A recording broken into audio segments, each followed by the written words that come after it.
From the high desert in the great American Southwest, I bid you all good evening, good morning, good afternoon, wherever you may be in the cosmos.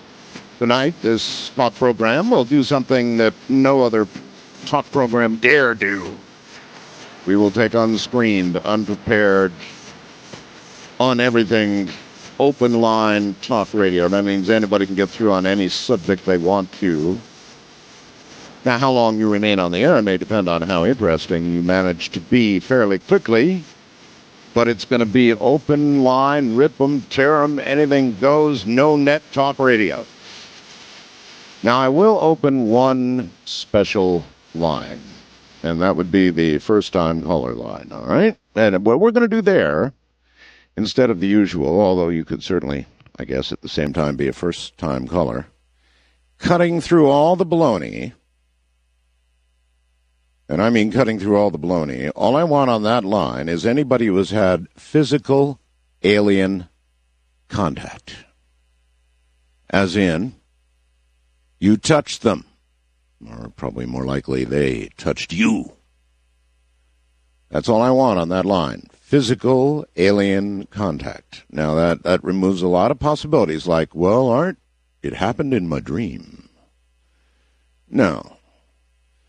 I think many in this audience believe that we have been contacted, that we are in contact right now, that we've been visited for a long time. And there are many, many allegations of very close encounters. In other words, that's what I'm after tonight, is really close encounters. Either you touched them or they touched you, right? Alien contact. So that's what we're going to do tonight. Now, the one line for that, and everybody else calling for any other reason on that line should immediately hang up and give it up, because the only thing I will accept on that line are people claiming actual physical alien contact.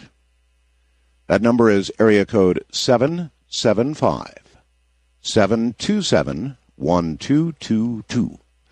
It is a separate and distinct line, and now set aside for those who really have had a close encounter. 757-727-1222. Now, on all the other lines, you are welcome to do as you will. We'll see. Open lines are just what they are. Open lines. You get what you get. All right. One more item before we look briefly at the news and then launch.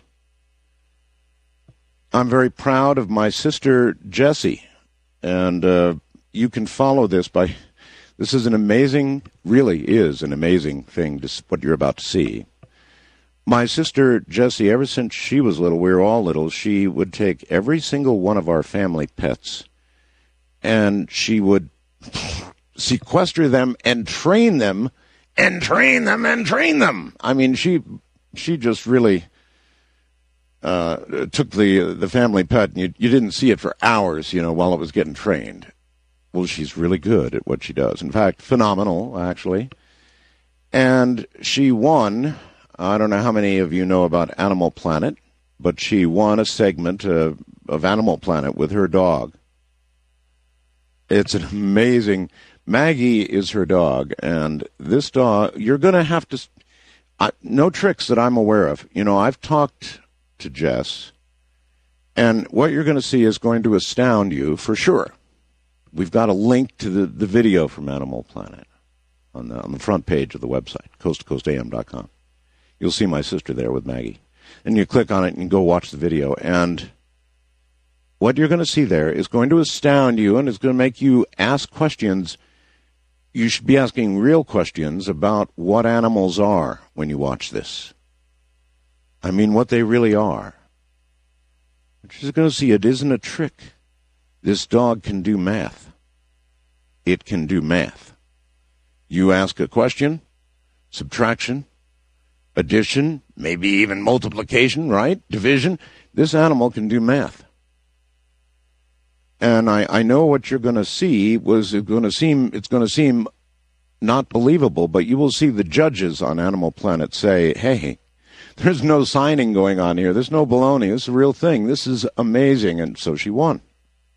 And so I was kind of proud, so I had it up in the middle of the website there. Thank you very much for getting it up there, guys. So that's my sister Jessie with her dog Maggie, Animal Planet winner. Anyway, if what you see doesn't make you question what we all think about animals, then you just weren't watching carefully. Looking a little bit at the world, Indonesia increased its death toll from last week's earthquake and tsunamis now to, this is just Indonesia, to 94,081 Monday, raising the total number of people reported killed in 11 countries now to at least 137,321. They say the death toll will hit 150,000. On Sunday, a Sumatran fisherman was discovered barely alive under his beached boat, the first survivor found in 3 days now. But with tens of thousands, that's a big number, tens of thousands still missing in crushed seaside settlements and in the flotsam washing the shores of the Indian Ocean, rescuers have turned full attention to getting food and water to those they know are alive. Insurgents, they're keeping it up. They're going to try and kill the election. They exposed the vulnerability of Iraq security forces again Sunday. They killed at least 22 National Guardsmen and their driver in a suicide bombing, and 10 other people in separate attacks with elections only now weeks away. What do you think? Are they going to make it? It does not seem as though things are going well. So if they hold the election despite all of this, then they will really have achieved something. Now, this is not good news. Canada has confirmed its second case of mad cow disease. They did it today, just days after the U.S. announced plans to reopen the border to Canadian beef, but the U.S. Department of Agriculture suggested it would not change its stance. The dairy cow from the province of Alberta, which was born in 1996, is tested positive. According to the Canadian Food Inspection Agency, the results confirmed preliminary tests released earlier this week. We do not want mad cow disease loose in America, and it's pretty close. All right, you've got the theme for this evening's program. Now, incidentally, I guess I should mention, just in case there is a plethora of people who have had actual physical alien contact, the one number that I have reserved away need not be the only number you would call. You're welcome to attempt to get through on any line, if that's the case with you. Otherwise, it's open lines, and the unexpected is directly ahead.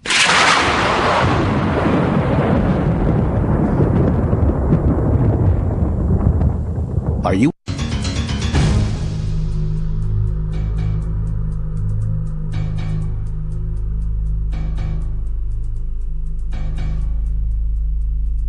Listen, there's one more very important thing that you need to pay attention to up on the website, and that is right below. I told you about you'll see the picture of my sister there. Then as you scroll down the website a little bit, you're going to see something that you just had to know I could not resist putting up tonight.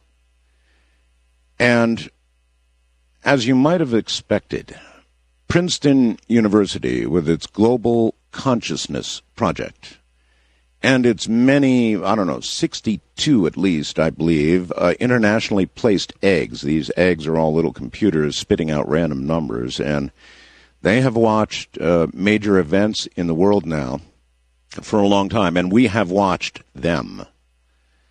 Now, this is perhaps becoming one of my favorite topics, consciousness, period. I've told you that I believe consciousness, directed consciousness, and we've proven that here on the air, can have an effect on the physical world, whether it's to change the weather or change the outcome of an event. This power is real, and what I've placed on the website tonight for you is another demonstration of that if you care to look. The proof is there. And I refer, of course, to the tsunami. And we now have the printouts from Princeton of what the eggs reported with respect to the tsunami. And guess what, folks? 30 minutes before the tsunami, as you might expect, the chart went jumping. A full 30 minutes before the tsunami, the charts began to jump. And the only way that can be true, when we had 9/11, people argued, for example, that, well, you know what, then it's probably reading the intent of the hijackers or something like that. But in this case, it's Mother Nature. And here we have another result. It doesn't make the case, but it puts another nail in the coffin, that's for doggone sure, of this incredible project at Princeton, this consciousness project. It's proving it. Event by event by event, and now another event has registered on their radar at Princeton, and the proof is up there for you to read. Thought you'd be interested. Let's go to our special event line, this event being an actual physical encounter with an alien. Hello there. Hello. Hi. What is your first name? Mary. Mary. Okay, Mary. You know what this is all about now. You have had actual physical contact, Mary, with an alien? Well, many times, but this is something that's very unusual. About 2 months ago, I had an alien actually enter into my body while I was fully awake, 7 o'clock at night, my family around. I mean, my husband saw me. It was bizarre. When this event occurred, Mary, were you conscious of what was happening to you? Totally conscious. Totally conscious. I was getting ready to watch Dateline, and I had all this energy flowing through my body, and I looked up, and I could see 3 aliens, the Greys, standing there, and they're actually in a beam of light. Okay. And they just showed themselves for a second, and about 15, 20 minutes later, I couldn't get up off the chair, and I finally was able to get up, and I felt really weird, and all of a sudden, it felt like there was 2 people inside of me, and I could actually feel them and feel its feelings. All right. This is going to seem like a rude question, Mary, but okay. I've got to ask it. How do you know it wasn't all in your head? Because you know what, it felt like my body was just overstuffed, and plus I had all of this energy just flowing through my body. I know, I've got all that, but I mean, how do you know that it was sourced out? How do you know that it really was aliens? Now you say you saw Greys, so again, if I had not have saw them, had I not seen them, I would have thought maybe it was just some bizarre episode. But I don't know how else to explain it. Could it have been a bizarre episode accompanied by something in your imagination? Could that be? Or what, was there any way for you to discern that you were fully conscious? Reach down, pinch yourself, whatever. I was walking around. I actually went outside, and I was walking around. I was talking to my husband, but I was also experiencing this. How else do you explain something else being in your body? It's hard to I don't know. What do you think the intent was of what was done to you? Why? Any idea? Guess? What I understand is that I could tell I'll just call it a he, had never experienced the human physical body before. He seemed somewhat maybe more dimensional. Maybe that's why he just seemed so amazed with at the time petting the dog and petting the cat. Got it. At the time that he was in you, so to speak, or meshed with you, not only was he detecting you, but you were detecting his feelings as well. Yeah, and that is how I know that there was somebody inside of me. Not only that, you could physically see. I mean, my husband was looking at me, and I mean, I was looking at myself in the mirror. I mean, my eyes felt like they were bulging out, and my face just was different. What did your husband have? See it. Yeah, what did he have to say about all of this? He didn't quite. He believed me. Because I've had other things happen. Uh-huh. I mean, before, but he believes me. I mean, he really believed me, and there was no doubt about it that something just amazing was happening, and I don't know how else to, what else to say about it. It was a great, unique experience, and I have to say that very, very benevolent, kind. Okay. That's thing inside of me. That's what I wanted. Benevolent and kind. So you felt all of that there wasn't any, I don't know. No intrusion. Yeah. There was none of that. It was like a child touching things and walking for the first time. So it was really a unique experience for me too. Oh, that's a very interesting description, like a child doing something for the first time. That's what it would be like too. He was very worried about scaring my husband and scaring my son. I actually kept turning away from my son because I looked so bizarre at the time.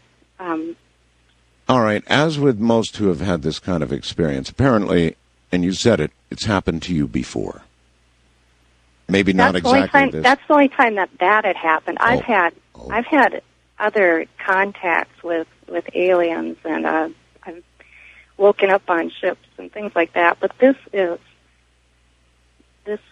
really a unique. Is there anything experience. else? It's an opportunity. An awful lot of people listening.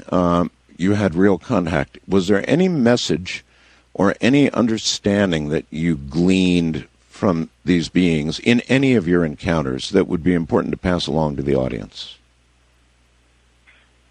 Well, a lot of the encounters that I had, I only remember bits and pieces, and I had a lot of anger and hostility.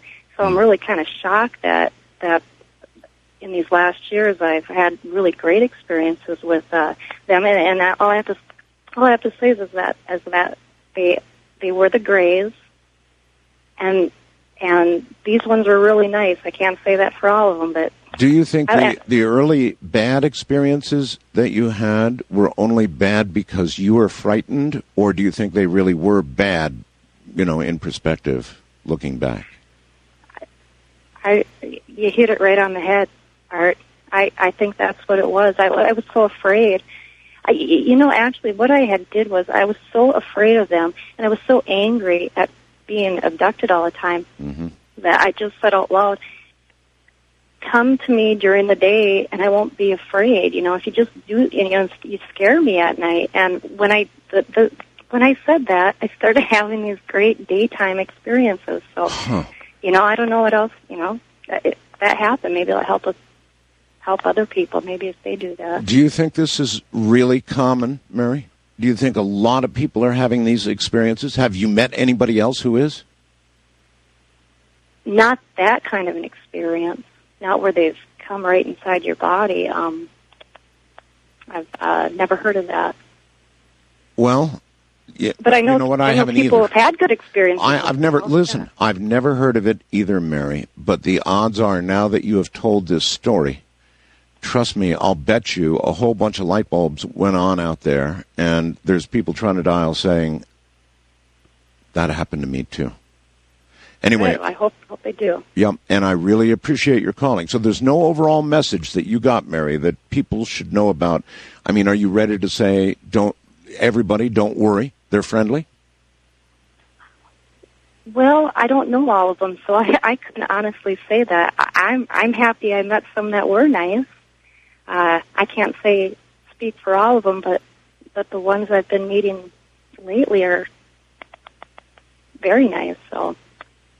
Again, I got no direct message from him when he was inside of me. He was there to just experience. No experience of big, being in a body. no big Earth straighten out or else kind of message, right? No, no. Okay, Mary. Thank you for calling. Thanks, Art. Right, what a good, very excellent way to begin. Little did I expect that sort of thing. She was occupied, and during the daylight, and during a time that she was with her family. That's pretty incredible stuff, actually. So, there you are. That line is reserved away for those who have had, and she qualified, actual physical contact with aliens. You touching them, or of course, they're touching you. Otherwise, open lines all night long, something other talk shows dare not do.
It's ironic.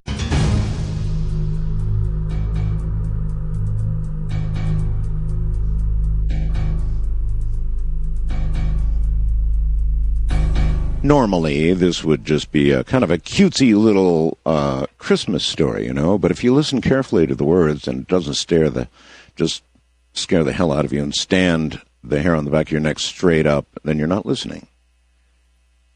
19 December is when it was written. Santa and his reindeer will be able to see their way so much better than ever on Christmas Eve, for a mysterious light is beginning to brighten the dark polar winter.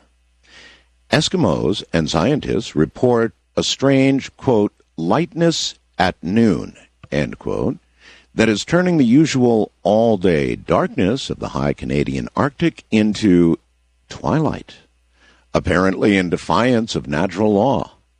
Canadian government officials say that it might be the result of an unusual atmospheric phenomenon caused by global warming.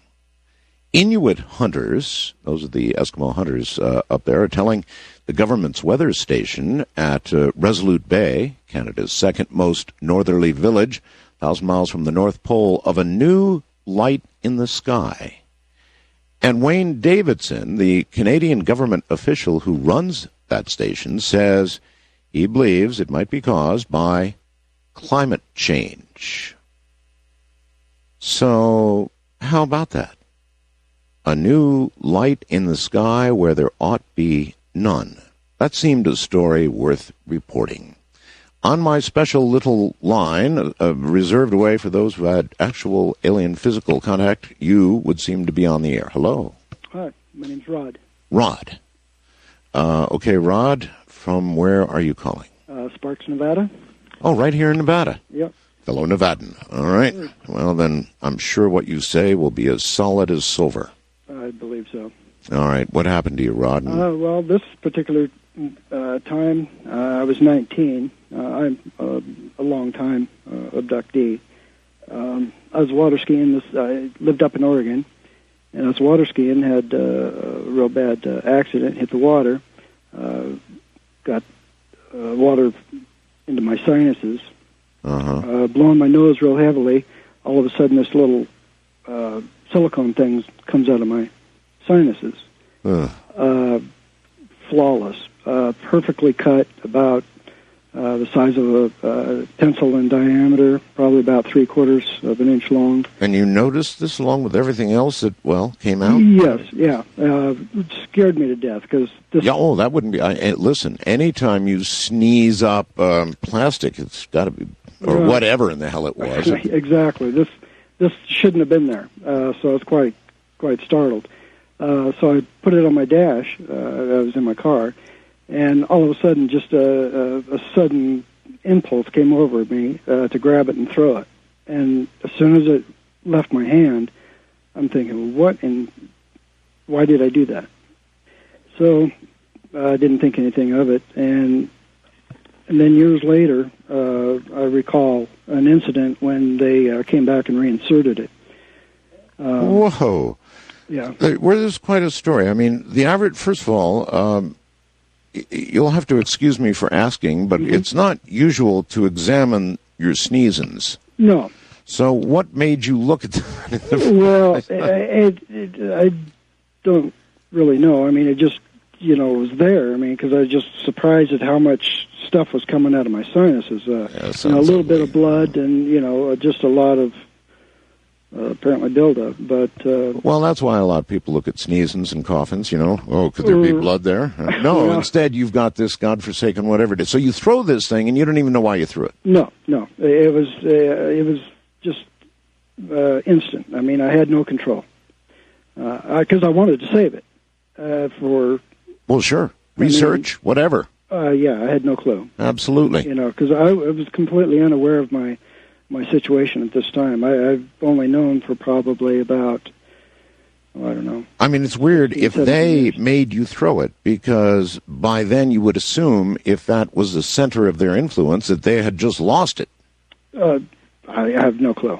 Yeah, well, sure. And then you say they put it back. Yes, yeah.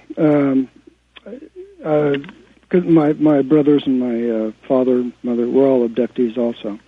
But at any rate, this particular time when they came back, like I said, I lived up in Oregon, lived near some holly fields. My middle brother and I shared one room, and the youngest brother was off into another room.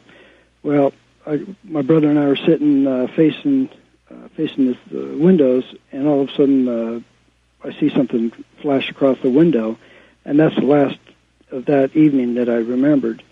But then consciously I remembered quite a few years later. So then this thing is still within you now? Yes, it is, yeah. You're a long-time abductee. Your families are abductees. That's so typical of the whole abductee thing. Is there anything you can clue us in on in terms of the motivation for what they do, what their goals are, anything at all? Well, I think it's just a lot of research. They've taken a lot of semen. They've actually showed me children that they had. So you think you've spawned? No, they pointed one out that was mine. Yeah, it was pretty wild. Pretty wild is putting it mildly. All right, listen, man. Thank you for the call. Mm-hmm. I very much appreciate it, and I don't know, don't catch colds. Or maybe it's better if you do. I don't know. What would you do if you sneezed up a hunk of whatever? Brother. Well, I guess I'm not surprised. We get story after story after story of contact. These people that I've talked to so far, these first two, sound straight on to me. I wonder how many of you begin to believe that we are being visited and we're being... Well, he seemed to think the whole thing was sort of medical. We're being studied right now, and that seems to be all we know.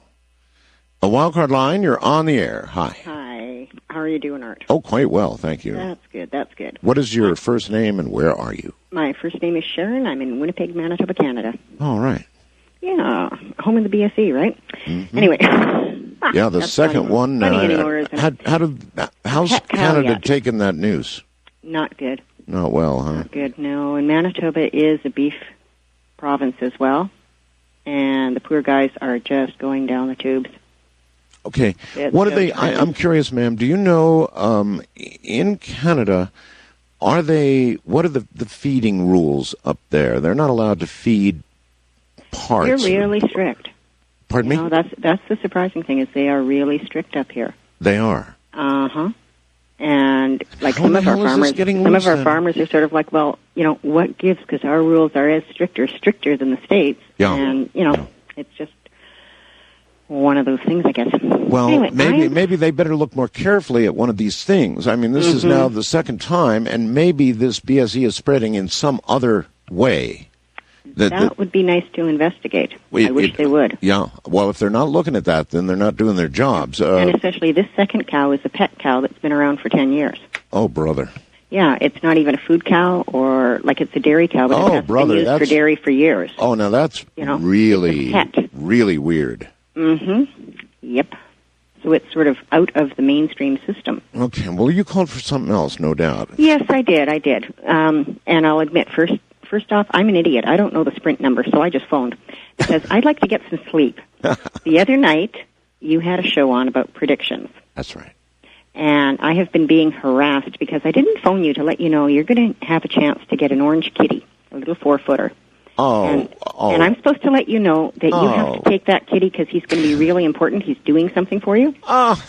Isn't that silly? We have 4 cats now. Come on. Anyway, a marmalade fellow is going to be really important. Isn't that silly? So it's a male, huh? Yes. She's holding her fingers up in a cross. Yeah. Not another one. Hey, I'm a cat person. I can relate. I keep doing these rescues, and I think my name is down on every rescue place in the city. All these cat rescues keep going, but just one more. There's nothing you can do. It's okay, thank you. Yeah, and the other thing? More? Yeah. It better be good. Well, I don't know, but it's weird. I was reading the paper the other day, except it wasn't really the paper. Yes. And Britain is crowning their monarch. Okay. Well, they already have one. So my guess is something's going to be happening to Elizabeth. All right. I'm not recording that because the recorded predictions are already gone. There's, if you're an animal person and an animal shows up at your door. I mean, like for us, it's cats, right? My sister Jessie, dogs. For me, it's a cat. And a cat shows up, probably knows the other 4 are here. There's probably something like a neon sign that's above the house saying, sucker, sucker, sucker, in catese. or something. Well, there's nothing you can do. I mean, if they're there, what are you going to do? Throw a stone at it? No. Can't do that. Go out there and go, shoo, shoo, go away. No. It's probably hungry and cold and has picked you, and then you're doomed. You're just doomed. There's nothing else you can do. You now have another animal in the house. On my special physical contact line, you're on the air. Hello. Hello, Art Bell. How's it going? Oh, it's going. Well, it was going all right until a minute ago. What's up? I have a story. I was in southern Colorado, Yes. near Cortez, Okay. and me and a friend were traveling and staying in a hotel. What is your first name? My first name's Rebecca. Rebecca. Okay. And you were staying in a hotel. And suddenly Is your friend there with you? No. No. Okay. I heard you not. talking to somebody or something. So. Um, Okay. Nope. Okay. And suddenly everything just kind of changed in the room. Then we started hearing a sound. It was like a hum, a buzz. And it started spiraling at the top of the ceiling and slowly worked its way around us and kept going we were surrounded by this spiral of sound. Gotcha. And before we knew it, we were seeing almost through the walls and feeling the city around us. Really? And the next thing we saw was like a fire down through the floor. A fire through the floor. Mm-hmm. Okay. And it was basically like we were being lifted up above the city and looking down at the mountains, because Cortez is has some mountains around. Right. And there was a fire going on. And as in free space? I mean, just hanging up there, looking down? yeah, we were still in our room, Okay. but it was almost like it was just a veil, like to keep us feeling comfortable where we were put That's or where we were brought to. pretty strange, all right. Yes?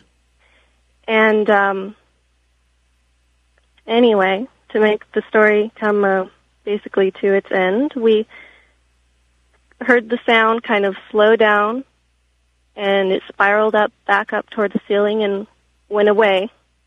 And we kind of came back into ourselves and felt, Okay. pretty normal. Why do you presume that what you had was alien contact? Well, we walked outside, and there was smoke all around. And there was, in fact, a forest fire.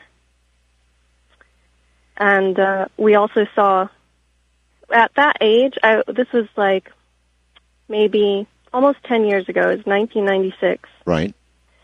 And when I was younger, I would always see UFOs. And in fact... So you think you're a contactee. You think you're an abductee now, actually. Right?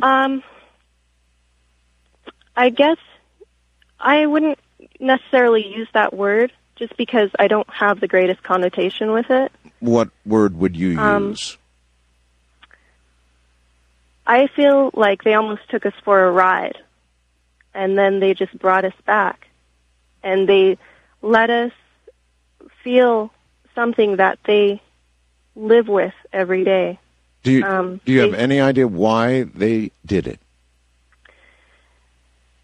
Maybe just to give us insight that we are capable of it Gotcha. to some degree, and we can use that we can use all our consciousness together. Okay. Good enough. Maybe.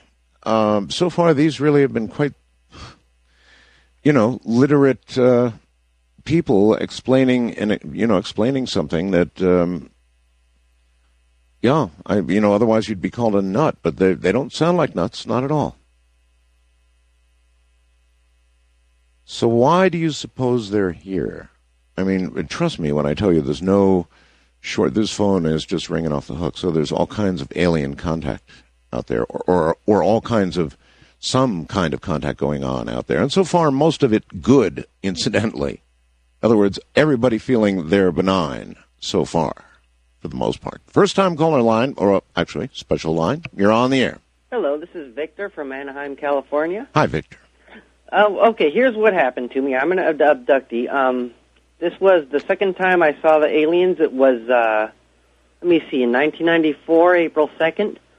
I went to sleep at about 12 o'clock in the morning, and suddenly I became conscious. I couldn't move, and I had a very, very familiar vibration sort of a feeling that's common to abductees, I believe. And I couldn't move and all that, and the lights were off. I left them on before I went to sleep, and I saw these flashing lights, and my body started to float off to the side of my room, and I physically floated through the door, down the hallway, and, because I saw the aliens once before this, I've read a couple things. So, Victor, you knew you weren't dreaming? Absolutely. Absolutely. Well, the first time I saw them, I was totally conscious. I woke up in the middle of the night, but, I don't want to sidetrack here, but, as I floated down the room, I was very calm, like you hear in a lot of books, like that you're like unnaturally calm.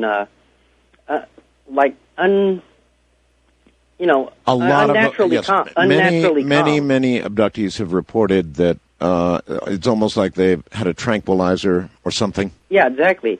Anyway, I was unnaturally calm, and I was floating down the hallway, but I knew I had an idea of what was going on. I floated down the dark hallway into the kitchen, and physically I floated through the garage door, and at that point I figured that's where I was going to see them, and I closed my eyes completely at that point, and when I got into the garage, I started feeling hands and pulling and pushing sensations on my body. Victor, can you afford to hold on? Oh, sure. All right, we have a break coming, so I want you to stay right there.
To talk with Art Bell, call the Wildcard line at area code 775-727-1295.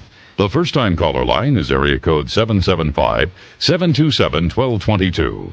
To talk with Art Bell from east of the Rockies, call toll-free at 800-825-5033. From west of the Rockies, call 800-618-8255.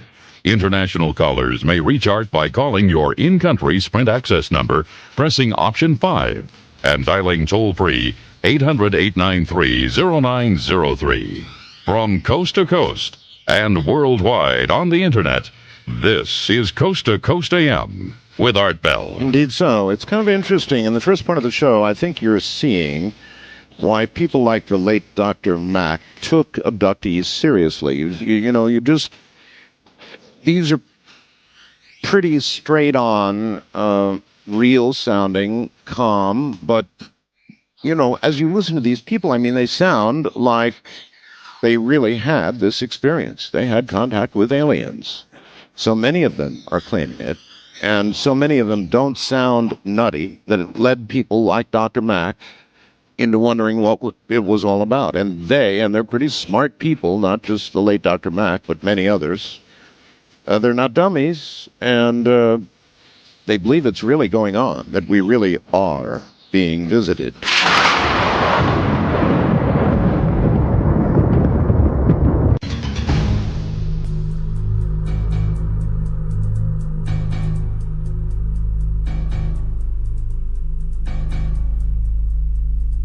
If you just tuned in, we have open lines with a special line, the so-called first-time caller line, reserved away for anybody who's had actual physical alien contact. And that's naturally led to, I guess, hearing from a lot of alleged abductees. And we are, so far, and some pretty interesting ones at that. So that line set aside especially for people who have had actual physical contact. And the number is area code 775-727-1222. Other than that, it's open lines. And back now to Victor. I believe Victor is correct, isn't it? Yes. Victor, you were going through, I recall, walls and doorways and all kinds of things, just right invisibly, as though they were. Tell me, did you when you went through something solid, was there any sense at all? No, not at all. And did you say the garage? Yes, I was in the garage, and when I closed my eyes, before I went through the door, I said, well, this is where it's going to happen, and I'm going to close my eyes. And, I would, too. If you're headed toward a door, there's only two possibilities. One, you go through it, not the most likely, and the other, it hurts. Yeah, well, when I got there, I got a little braver, and, I opened my eyes, peeking through my eyelashes, and I saw silhouettes and stuff, and then I closed them again. And then after a while, I just decided, what the heck, I'm feeling good. Why not just open them up and see what's going on? And then? And I saw this alien with, he wasn't the typical gray like the one I saw before. He had wrinkled brown skin, which of course I've seen many a time, heard of about many times on the internet. If you look hard enough, you'll find references to them. And he had white slanted eyes, and he sort of floated from my right side to my left side, and he was looking down at me, and I was wondering, well, why the heck am I seeing this? Why is this happening? Mm-hmm. And it was right when I thought that, and this contrasts the unusual calmness with him looking straight in my face. He turned, and he looked right into my face, and he gave me the most, incredibly evil smile, you could possibly imagine. It looked almost like he was a demon or something. And, all of a sudden, this huge feeling of fear came over me, and it was just like this white haze just kind of took over my vision, and without losing consciousness. Mind you, I felt absolutely totally awake this whole time. Uh-huh. It just faded away like into a movie, and I was back in my bed. And how do you know it wasn't a dream? Well, because lots of the stuff that happened to me when I had this experience, I didn't know about that. This was what was supposed to happen to me. When it happened, it was later. And in fact, the very next day, I was reading what was the book Secret Life by David Jacobs, and it was almost a sign that they wanted me to know that this was what was going on. And in that book, it just describes just about everything. All right, but an alternate explanation for what happened to you could be that you were reading that book and that it was on your mind, and that you really did have a dream or a nightmare or whatever you want to call it. But that book could have, you admit you were reading that book, so it could have been on your mind.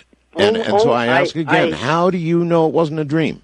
Well, because, I've had the other experience and this one, and, I was totally awake. So you've been abducted previously? Yeah. But, I don't want to take too much time on the phone call, but, anyway, just, I only read the introduction of that's all it would take. Of that book before. All right, buddy. Listen, thank you very much for the call, but I'm going to bring that one up as possibly suggestive influence, even if all you read was the introduction. Believe me, that would be enough to put it on your mind. So I don't know about that one. I believe that he believes what he experienced. I'm just saying that there's a distinct possibility that it was on his mind. Wildcard Line, you're on the air. Good evening, morning, or whatever. Good morning to you, Art. Mike calling from Galloway Township, New Jersey, listening to you on 77 WABC out of New York. My old hometown station. Yes. I got a weird story. I'm a police officer first. Let me blow my siren for you. Oh. That'll keep all the drunks off the road. My God, you did. Galloway Township is kind of a rural area. We're on the outside of Atlantic City. Yes. And we were dispatched. This is going back in October, and I've been trying to call you. I'm glad I got through. I don't know if you've ever heard of the Jersey Devil. It's like an old wives' tale. I absolutely have, yes. I've never encountered it myself, but back in October, early part of the month, around midnight, we got dispatched to a motor vehicle accident on Route 9, which kind of connects the Garden State Parkway, and it's kind of like a loop around to Atlantic City. Yes, sir. And we get out there, and the car is in the middle of the road. It's a Nissan Altima, and it's got significant front-end damage. The driver's kind of dazed, him and his wife, they're in Atlantic City, and they thought they had hit a deer, but the damage to the car is not conducive with a deer. Me and the other officer that responded, we looked, we could not find a deer, and while we're there, and I'm a cop for like 23 years, I just got the foreboding that like I'm being watched, right? And I could swear that I heard like a grunting noise. Yeah. But the damage to the car was significant. We towed it away. It went on a flatbed. Well, was it in your estimation like it had hit something biological, like it hit human? A pole, like a fixed object. Oh, okay. I mean, if a car hits a deer, you normally see like deer fur on the car, and maybe it rolls up and over the hood or cracks the quarter panel or something like this. Sure. But this looked like it went right into a pole, and the guy said, he didn't see anything. He just remembers hitting something. Mm-hmm. And the two odd things, he was going north on Route 9, but yet the car was almost facing the southbound as if it like pivoted around whatever it hit. And the next day, the officer and I that investigated, we went out in the earlier part of the shift before the sun was set, and we searched the area. We couldn't find anything, but I swear, as we checked the sides of the road, like the tree line off of Route 9 going into the tree line, I swear it looked almost like ostrich hoof prints. I mean, we're looking at them and go, this is too big. This is not a deer print, and it's not a man's print. It's like an ostrich, and that's not indicative to this area of South Jersey.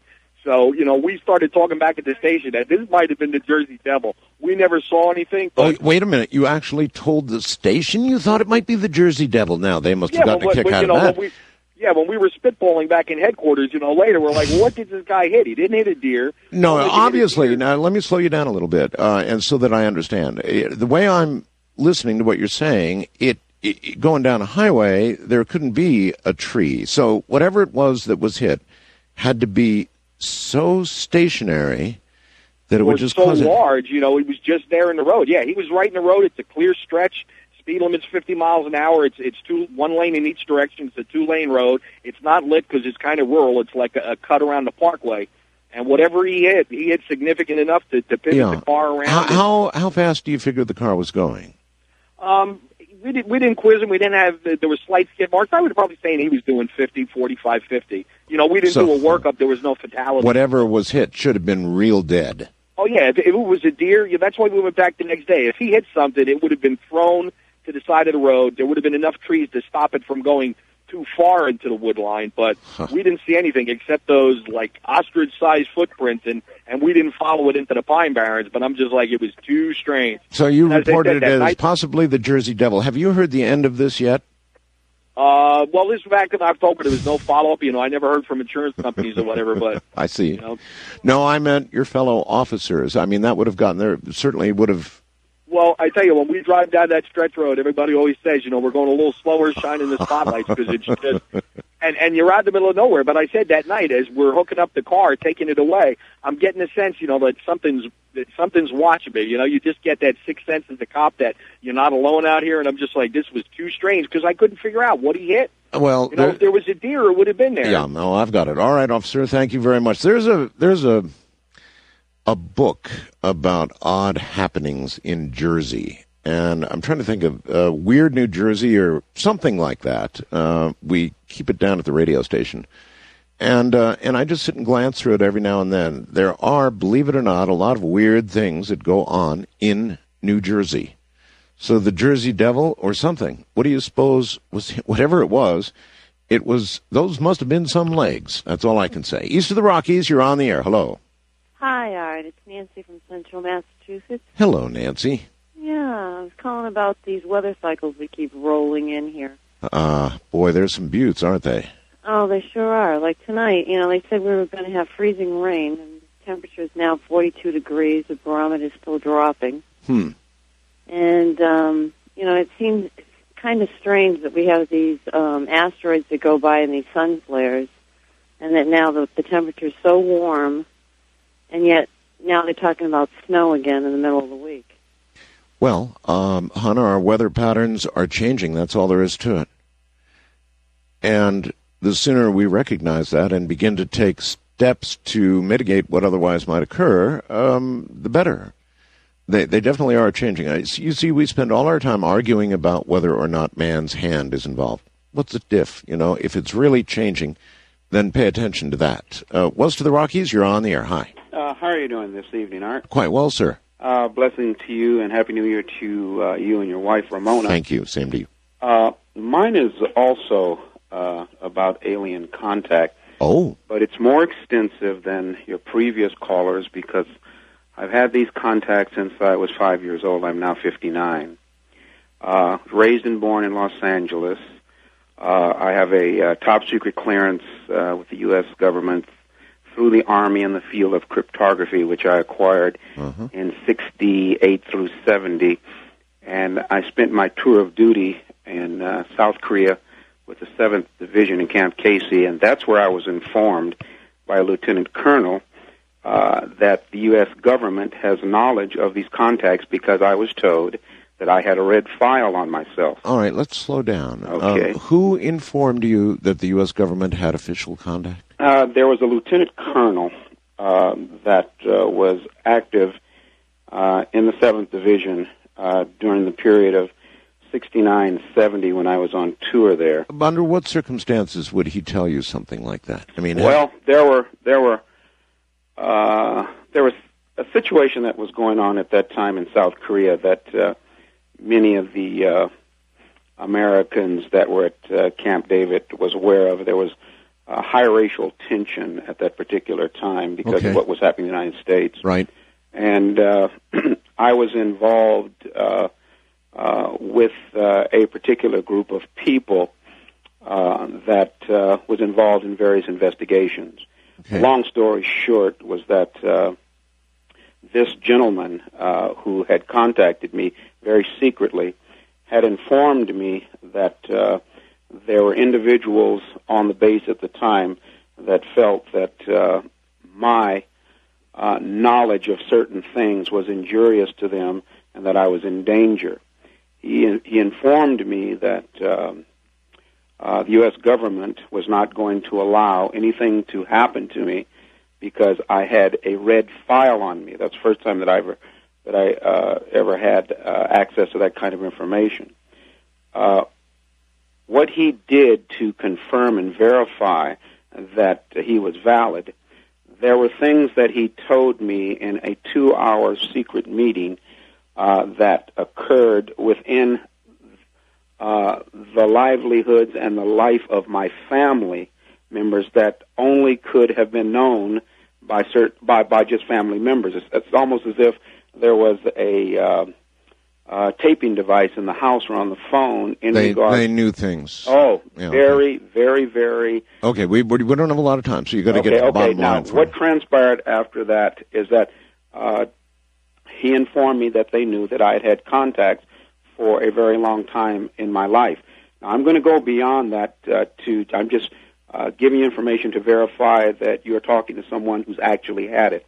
I ran for mayor of Gardena in Los Angeles in 2001, and people can look on the internet for find out who you are by that means. Okay, so exactly. Okay, so now what I want to tell you is this: is that I've had contact with several different species, energy forms, humanoid forms, bipedals that are not human-looking. Okay, if you've had all this contact, then I ask you the standard questions. Do you have any idea what their motives are? I do. Why they're... Okay, good. Go ahead. I want to know. What? Okay, number one is that 99.9% of those that are now visiting the Earth are not hostile. They are here because the Earth is in a great, difficult time. The shield of the Earth is starting to disintegrate. They're in the process of trying to rejuvenate that. But beyond that, these species have told me that mankind is about to annihilate itself in nuclear war, that biogenetic experimentation has been initiated so that there would be a preservation of the human consciousness and the gene. Oh, my God. Mixed with alien life forms that would exist elsewhere. So, in other words, we're about to blow ourselves to smithereens. They're taking samples of us to ensure that some humanity is... That's correct. Saved, like so many endangered species. That's correct. Oh, my God. And everybody makes the joke about the little green men that come from Mars. Yes. Yeah, well, they exist, but they don't come from Mars. They're about 3 feet tall. Uh-huh. I am not the only one on the planet. As a matter of fact, there are many of your listeners that will call in and verify this, that they are one of the major entities at the moment initiating biogenetic experimentation. And I was shown a female hybrid, human, mixed with their particular alien DNA. This female was about 13 or 14 years old. She was about 4 feet high. She had the power of levitation. She had pure white hair. That made it strange. Green epidermis, pure white hair, pure white teeth. But she had the physiognomy of one of my daughters. And very, very beautiful, highly intelligent, and very telepathic. Mankind is being visited by our brothers and sisters that want to help us. Also, what I need to tell you, which is very dire. I was shown in this craft with these smaller green entities a very large screen. It looked like a movie screen. I was shown Los Angeles, New York, and Washington being struck by nuclear weapons. I also was shown an asteroid that was going to hit the Earth. It was going to come across the United States at nighttime from east to west. A large portion falls off somewhere near Wyoming, and the largest portion falls off just east of the Big Island of Hawaii, which will cause a tidal wave at night several miles high, striking and destroying the San Francisco Bay Area. And all that was left, is when the water receded, was the northern portion of the Golden Gate Bridge. God. Yeah. You've given us an awful lot to chew on. I was also to tell you this. You are, this year, 2005, you and your wife, there's this evolvement that you have made in the last few years. You are now spiritually on the level for contact. And the woman who spoke about the cat that is coming to you, the tomcat that's coming to you, I want to let you know something, is that through this particular entity that's coming, it's going to heighten your contact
To talk with Art Bell, call the Wildcard line at area code 775-727-1295. The first-time caller line is area code 775-727-1222. To talk with Art Bell from east of the Rockies, call toll-free at 800-825-5033. From west of the Rockies, call Art at 800-618-8255. International callers may reach Art Bell by calling your in-country Sprint access number, pressing option 5. And dialing toll-free 800-893-0903. From coast to coast and worldwide on the Internet, this is Coast to Coast AM with Art Bell. It is. Good morning, everybody. How you doing? We're getting definitely a more than a bargain for show so far. We've got a special line open up for those who have had actual physical contact with aliens, one way or the other. And, boy, we've been getting our money's worth. Anyway, if you'll stay right where you are, we have only just begun.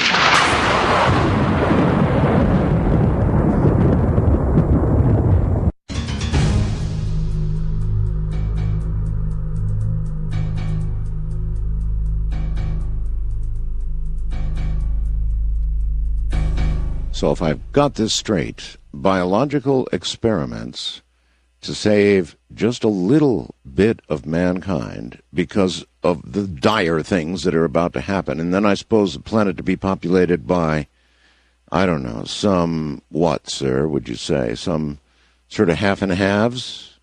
No, not the Earth. The destruction that I saw that will actually start in the Middle East was so horrific that the Earth would not be a place that any life form would inhabit. Not good for man or beast, huh? Yeah, for a long period of time. However, I was shown a very huge fleet, three-tiered, copper-colored, saucer-shaped vessels that were coming into the areas of the Earth that had not been under nuclear attack, and people were boarding those particular vessels. I know for a fact it's going to happen. I also know that during this year 2005, after this cat appears, like this woman was telling you, you are going to receive information that is going to take you to a place in the desert at night in your car and follow it through, because your greatest wish is going to happen in terms of being contacted. And when that contact is made, the information that you will be given will be the beginning of other people that will call in with messages. And may I suggest something tonight? Just instead of having people call in on the special line for physical contact, there are so many people that have messages to give through your station in regard. You've done it, and if they have them, sir, they'll give them. And I listen, thank you for your contribution. I appreciate that, I think, though I'm not sure that I wish to be hauled out into the desert for a special meeting. I don't know what I'd do if that really happened. I have no idea. None. International line, you're on the air. Good morning. Yeah, Art. Hello. I got two stories you can pick. One's an animal soul story, and the other one's a glitch in the timeline story. Well, that's a hard choice, but I'll take the animal story. Okay, I used to live back in London, Ontario. I'm in British Columbia now. Uh-huh. And my roommate had a bulldog, Brittany. Really cool dog. Okay. So, anyway, I ended up moving out west. I was out here for a few years. And one night I have this dream, and the dog's in a hallway or a tunnel, and at the end of the hallway, there's a door. And I'm in the hallway with the dog going, well, where's Dennis? Because, Dennis was the dog's owner. And the dog was kind of looking up at the door for me to open the door. So that's all I remember. So I wake up, and I phone back to Ontario. And I said, Dennis, I said, I had this really weird dream about your dog. Mm-hmm. He goes, well, you should be dreaming about chicks, not dreaming about my dog, right? So I go, I said, well, it was just weird. I thought I'd phone to see. Oh, that's a good response. Yeah, it was. Yeah. Anyway, so I said, well, I was just concerned. It was awfully strange, right? It had been years. So he goes, well, my dog's in Windsor with my parents. Everything's cool. So I said, okay. So I go to work, come home, there's a message on the machine, phone Dennis. Uh-huh. So I called back, and he said Brittany had passed away that night. Oh, my goodness. And I'm like 3,000 miles away, and it had been years since I'd even seen the dog. And the dog was in this transition, in this tunnel at this door. Oh, man. What are the odds? Tell me about it. Yeah. Yeah. So, yeah, that would be such a severe event to happen to anybody. I mean, what does it now make you believe about the nature of death and everything else? Well, I'm Christian. I believe in a soul and an afterlife and everything else. Yeah, but I mean, here you were sent in a dream to help a dog into the afterlife. I know. And that it happened with a cat, too. Well, it wasn't the same thing. Doesn't traditional Christian belief hold that only human beings have souls at all to go anywhere, for that matter? Well, we're the only ones with free will. Well, yeah, but you met a dog on the other side, sir. That says a couple things here and there, right? Oh, definitely. I believe we're everything, all things are connected, like every bit of energy, like quantum physics level. Well, whether it's a dog or a plant or it's all one thing. All right, good enough. That's an interesting story to contemplate. He only had a dream, but in the dream, he was with the dog that was going through the door that had in fact died. Now, what does that say about us, about our abilities, about dogs and souls? A lot, I suppose. First-time caller line. No. Special line, you're on the air. Yes, Stuart. Hi. What is your first name? Roy. Roy. Yep. Roy, this line is for people who've had actual physical contact. Absolutely. I spent 9 days with one from the 18th of June of 2003 until 26th of June in New Mexico, and I've been in contact with him ever since. I'm sorry. Give me your first name again, please. Roy. Roy. Okay. Thank you, Roy. I also knew Kenneth Arnold. Well, just slow down. You spent from 18 June through 26 June with an alien. How did that come to pass? Well, it isn't an alien. They're extraterrestrials. We want to change your technology there. They've been here since Earth, before Earth was formed. So they're extraterrestrials. They're not aliens. The aliens are the humans. They were brought here by ships, just like the previous men that was on the ex-military said ships would come in and take those of us, certain ones, away from the planet. That's true. But the human race was brought here from other planets after the Earth was flooded and cleansed. You sound really sure about this. Absolutely. I've been involved for 70 years, long before you were born, Art. The whole thing has been a cover-up from the government right on down to your door. How old are you now, Roy? How old do I know? No, how old are you now? 70 years old. 70 years old. And I got my first implant in 1940. I have 6 implants. And 4 of them are visible. The last one was put in on the 16th of August. By the ETs. And this began how early in your life, Roy? Pardon? How early in your life? 1940. I had an implant put in my brain, and I can see any object that they take a picture of with their ship anywhere in the universe. In color. And I am totally blind normally. One of the fellows that crashed at Roswell on July the 7th of 1947 was supposed to heal my eyes. He was from the planet Atlanulus, but he got mixed up with the reptoids, so he's no longer doing much healing. That's quite a story. It's very true. I mean, a lot of people, Roy, would be in doubt of a story like this. I've got the documentation on my website, but I can't give websites. I've been given a worldwide broadcast, and I've had them on with me. J. Rod is a brother to the one that I've been in contact with, which was very popular in the UFO magazine, the August issue, and I have spoken with him because he is no longer on Earth. He was very badly treated at Area 51 and other bases. by the fellow that they don't know where he is. They used boiling liquid. They used hot electric prods on him. And all the technology that you're using right in your studio came right from the SETI since 1947. Well, all right, Roy, thank you. Listen, I don't know what you say about these things. He sounds so sure of himself, doesn't he?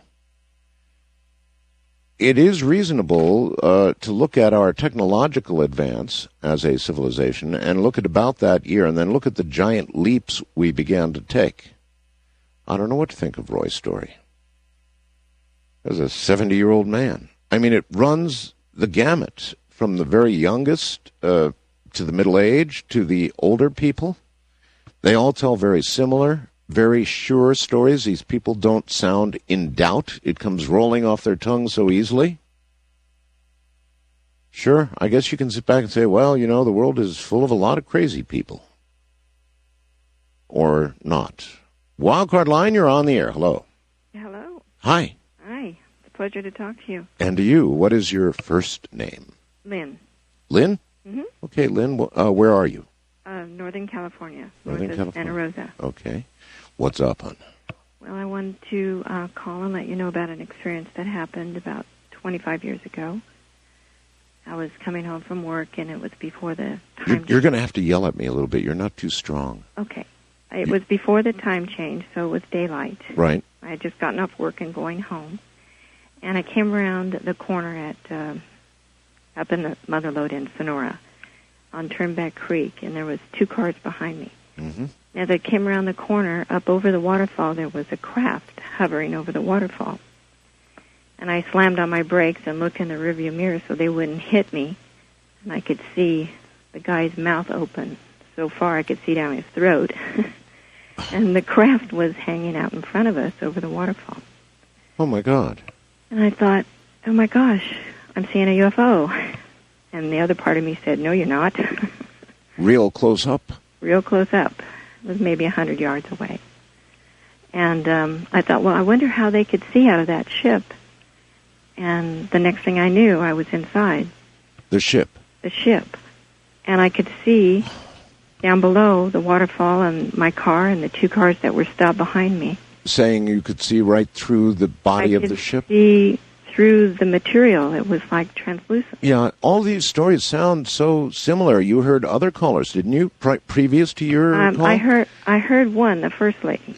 And, well, then there was also the fellow who talked about, like, being able to see through things.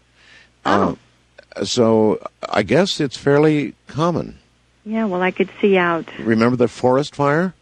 No, I didn't. Remember the young lady who... Oh, you didn't hear that. All right. Okay. No. She was also up and saw... Anyway. Oh.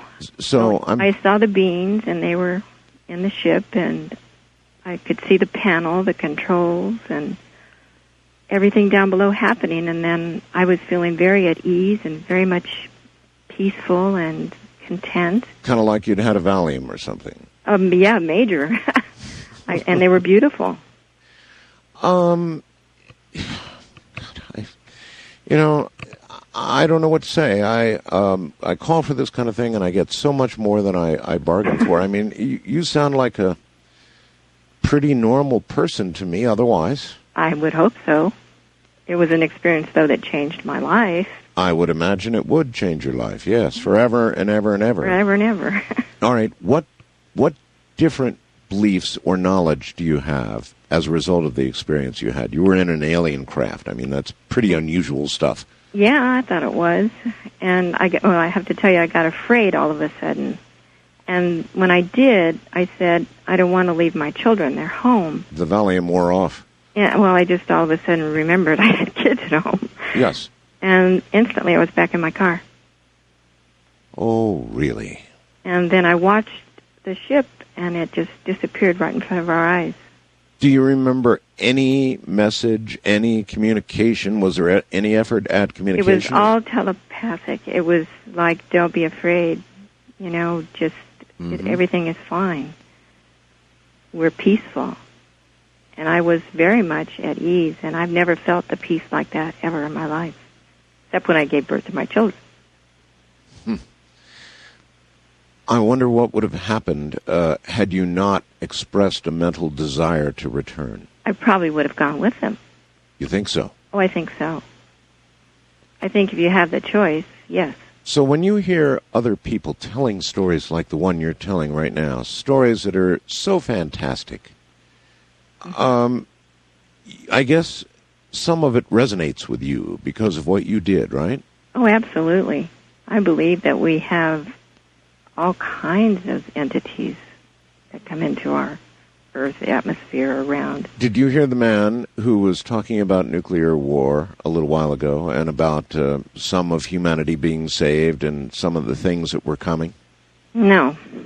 Maybe it's just as well. Yeah, I probably wouldn't have bought it. I see.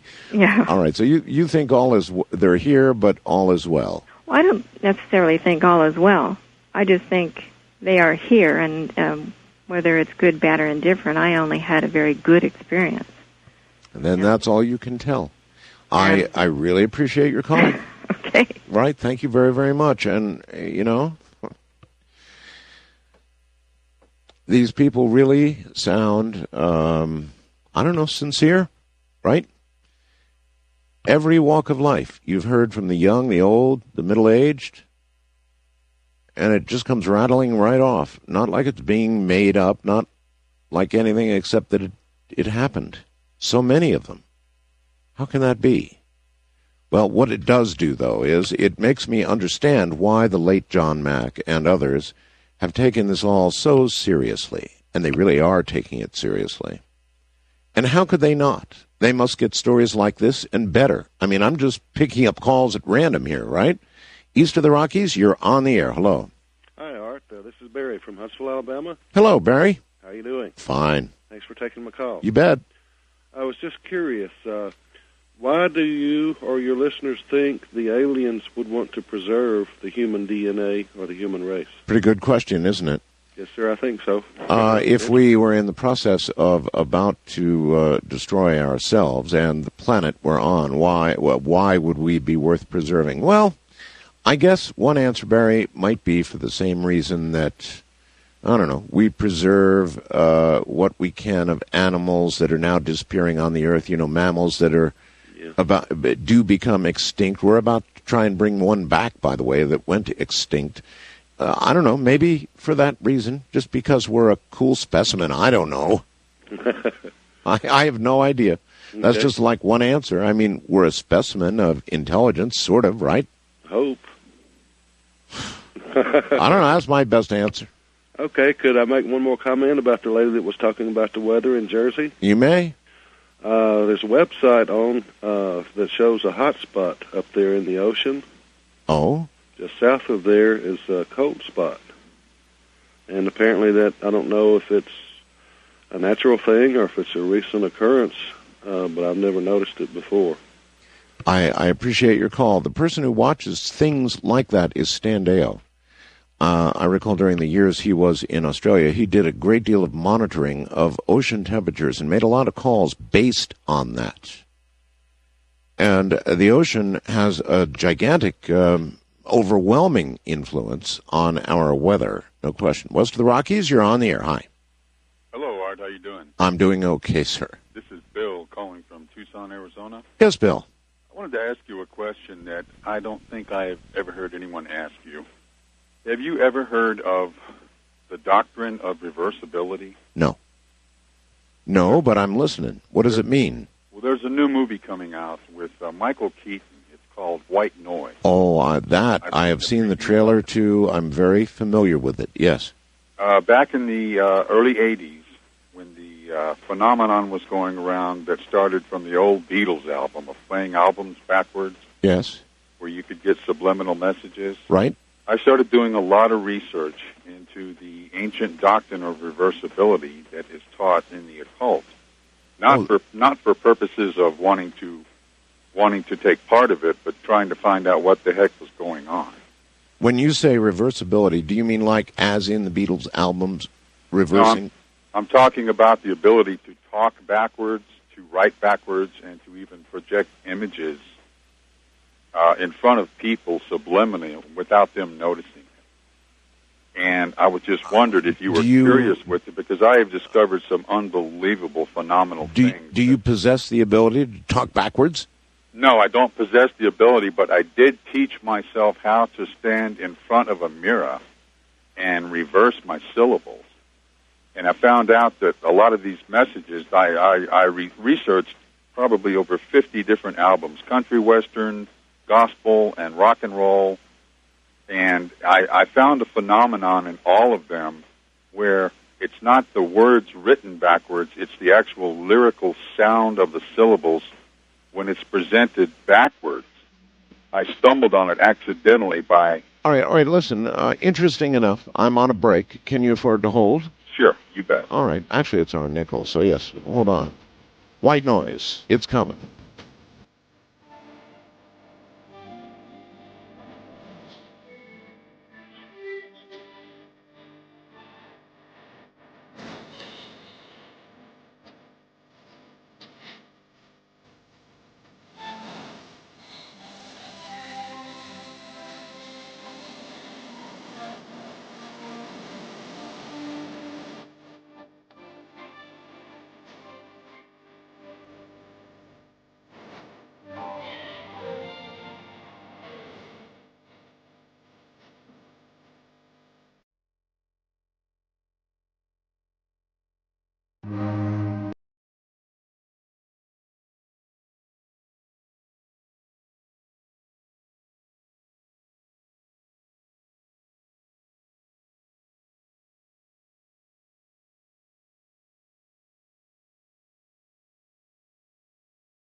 What they do, that it almost precludes chicanery. Now, not completely. I suppose there would always be something, but folks, there's really something to this. And then the Halloween show, this last, where I had the opportunity to play something that most people never would have on commercial broadcast radio.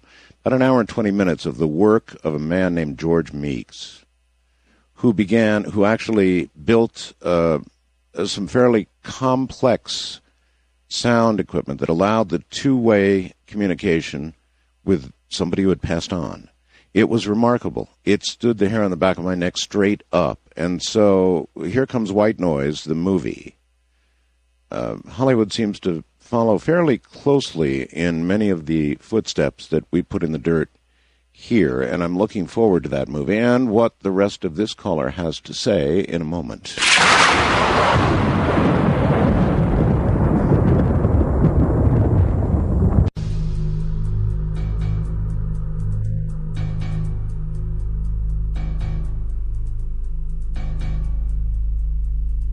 Caller, I wonder if there is another universe, another place, another time where everything is, in essence, backward. Had you considered that? Hello? Still there? Yes, I am. Okay. What do you think? Well, what I wanted to mention to you was what happened one night in 1980. I was doing research on playing these albums backwards.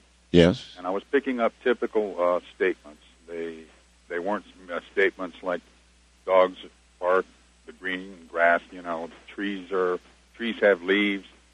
They were all statements that had direct references to some of the ancient names for Lucifer and Satan. Huh. None of them had anything to do with God, Jesus, or anything like that. All negative and... Right, they were all negative and very, I guess you would say, very damning statements. Maybe that is the other side. Well, all of a sudden, during the taping of, like I said, I was playing the albums backwards and I was recording them through my cassette player. All of a sudden, I got statements that were being made directly to me by name. Mm-hmm. And the first statement I heard was, "Now that you found us, what are you going to do with this?" As though there's a whole, I don't know, army on the other side, a whole world on the other side. And you suddenly realized they were there and they knew that. It's like I had stumbled onto something that absolutely did. Whatever I had stumbled upon, whatever it was, it knew that I had entered into its realm. I hear you. So what? When I shared this with my wife and friends, and it scared them to death.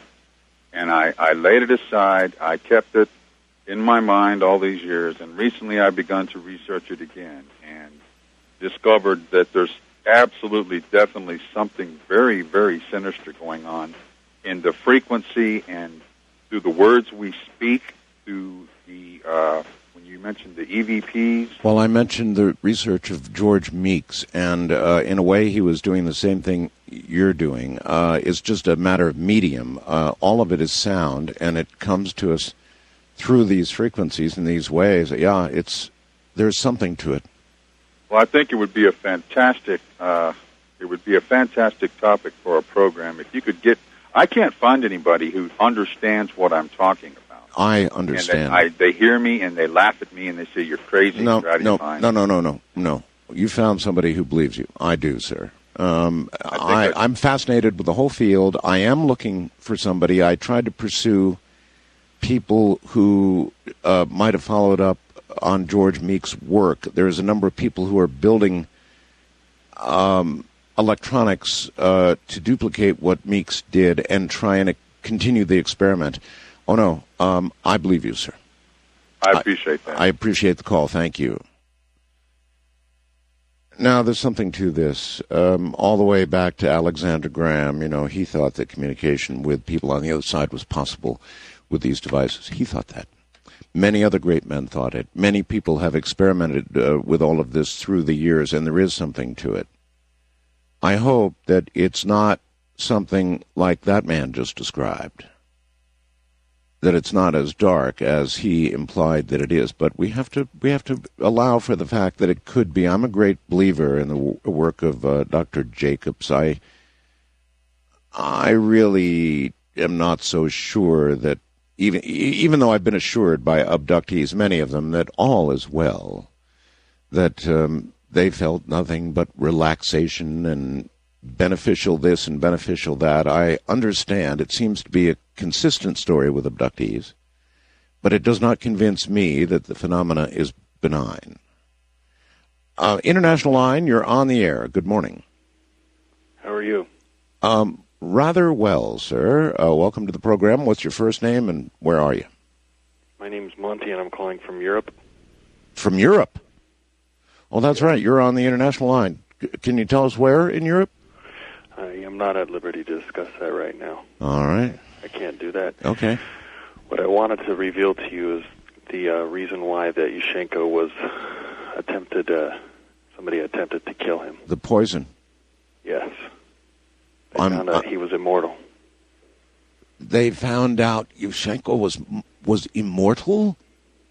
Yes. It's a conspiracy by the European Union to weed out all of us mortals. You're immortal? Yes. Conspiracy that... All right. Tell me everything you can about being immortal. How does one become immortal? How's that for a question? You're born into it.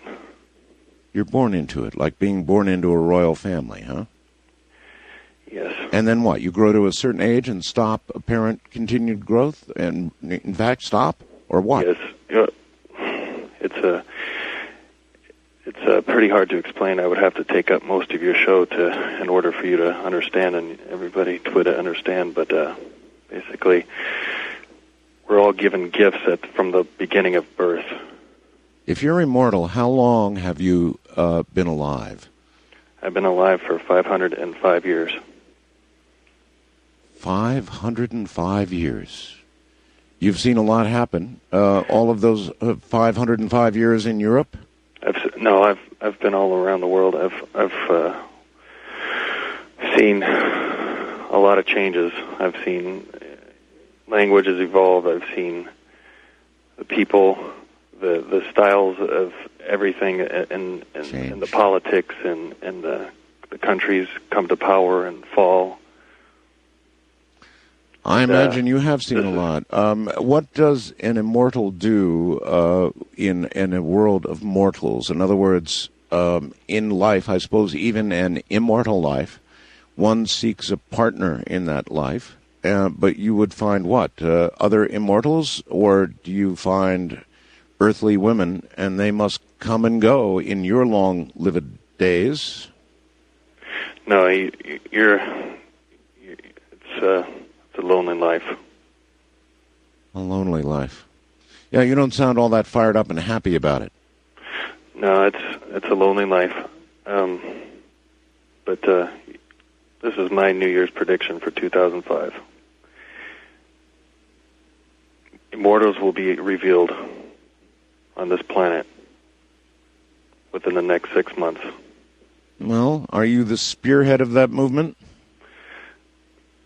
I'm attempting to uncover a conspiracy within the European Union to uproot and destroy all immortals. Well, this is the reason why Yushchenko was...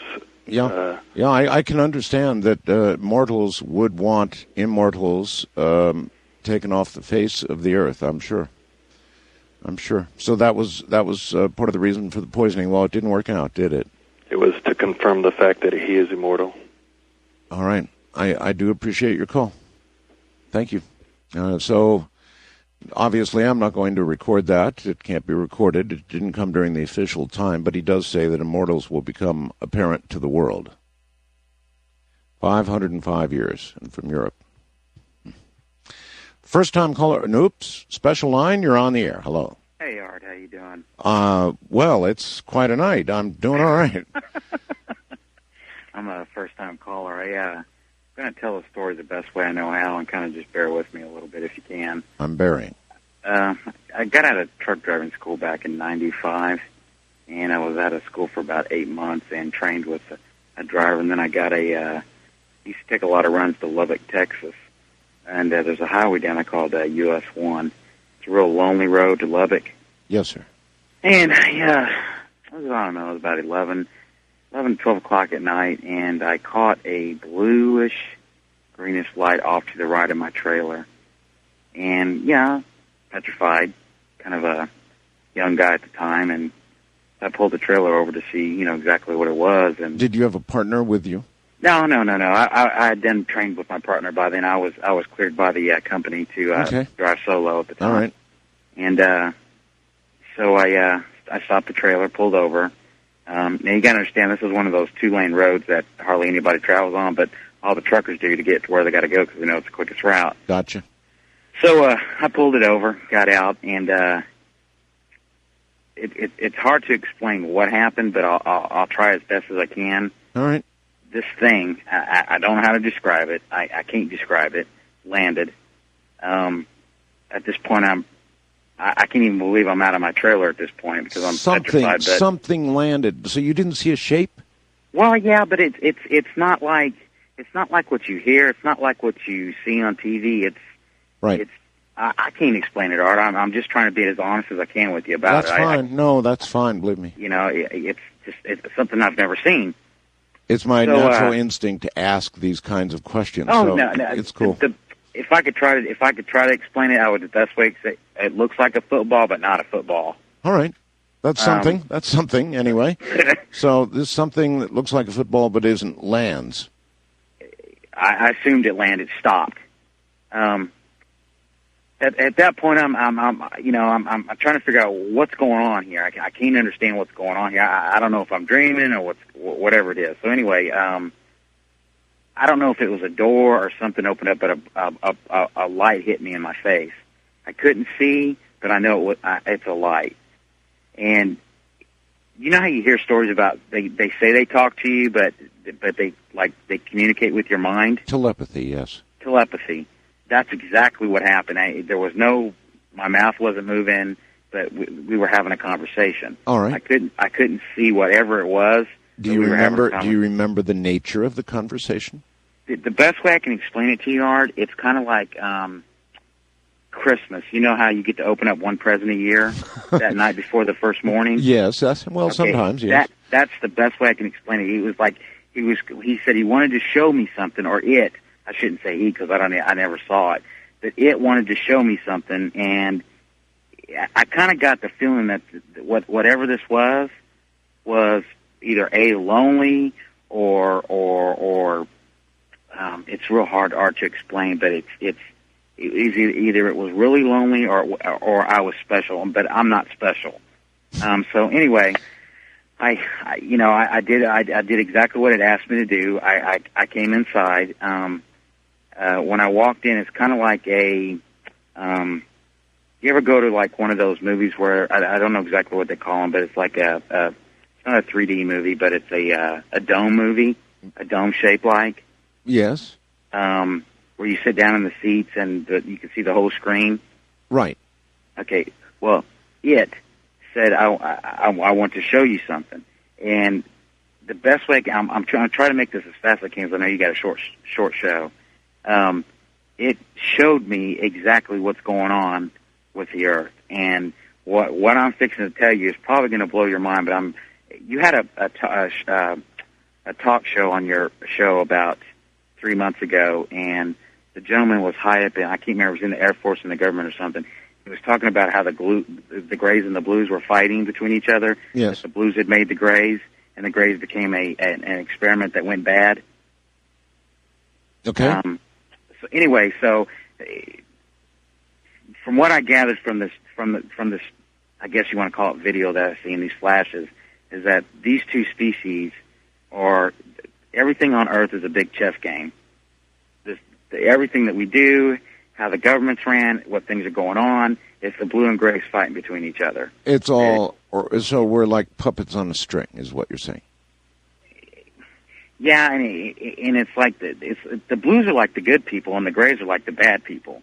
The Grays want to intentionally hurt, and the Blues are like trying to stop something that they know that they've done, and they're trying to stop it. Well, you said you knew what was going to happen to Earth. You were shown what would happen to Earth. What was that? Art, I know it's probably cheap for me to call up and say to you that I think that if I say it, that it's probably going to scare a lot of people, and I don't want to go that route with you.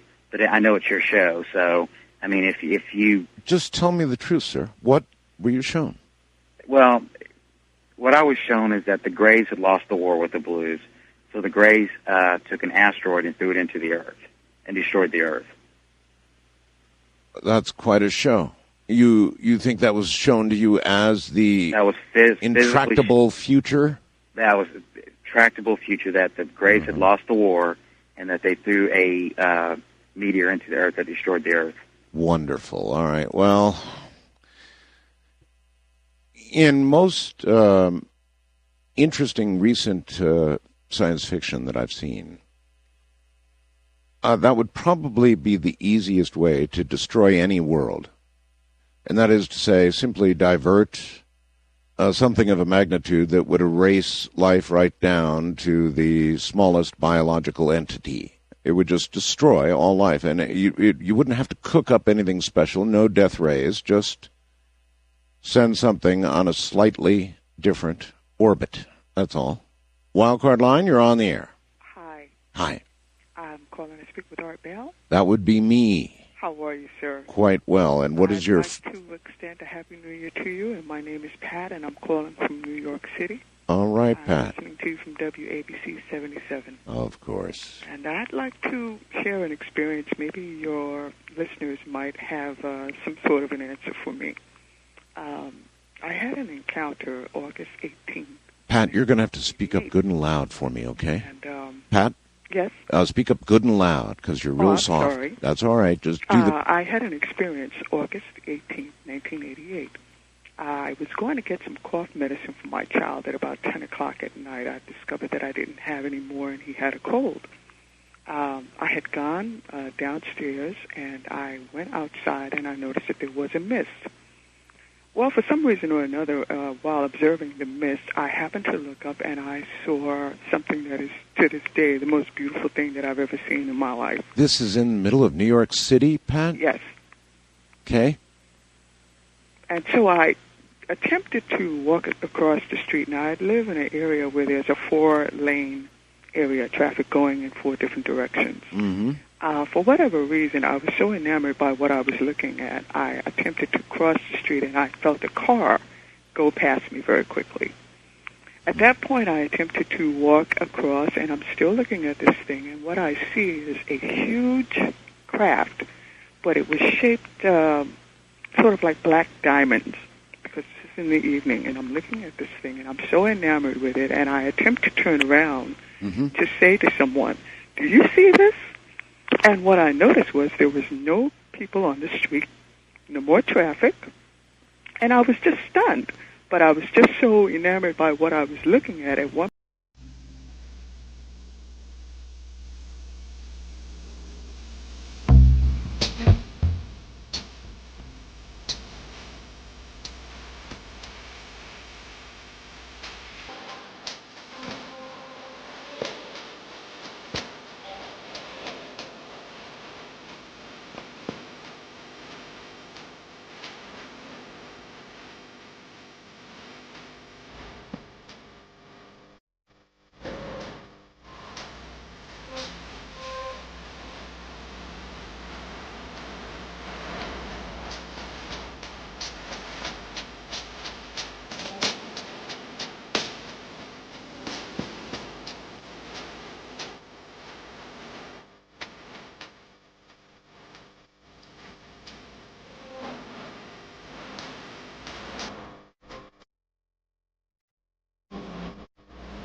To talk with Art Bell, call the Wildcard line at area code 775-727-1295.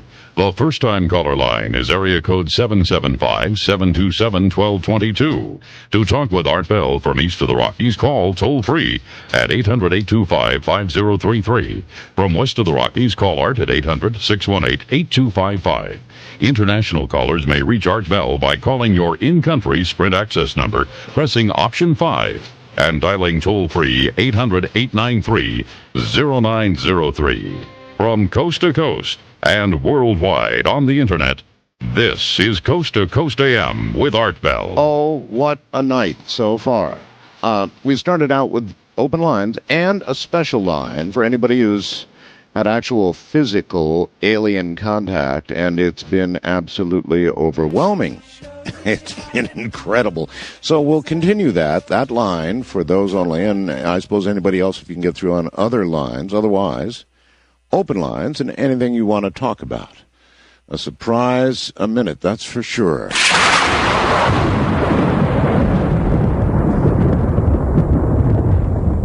It's ironic.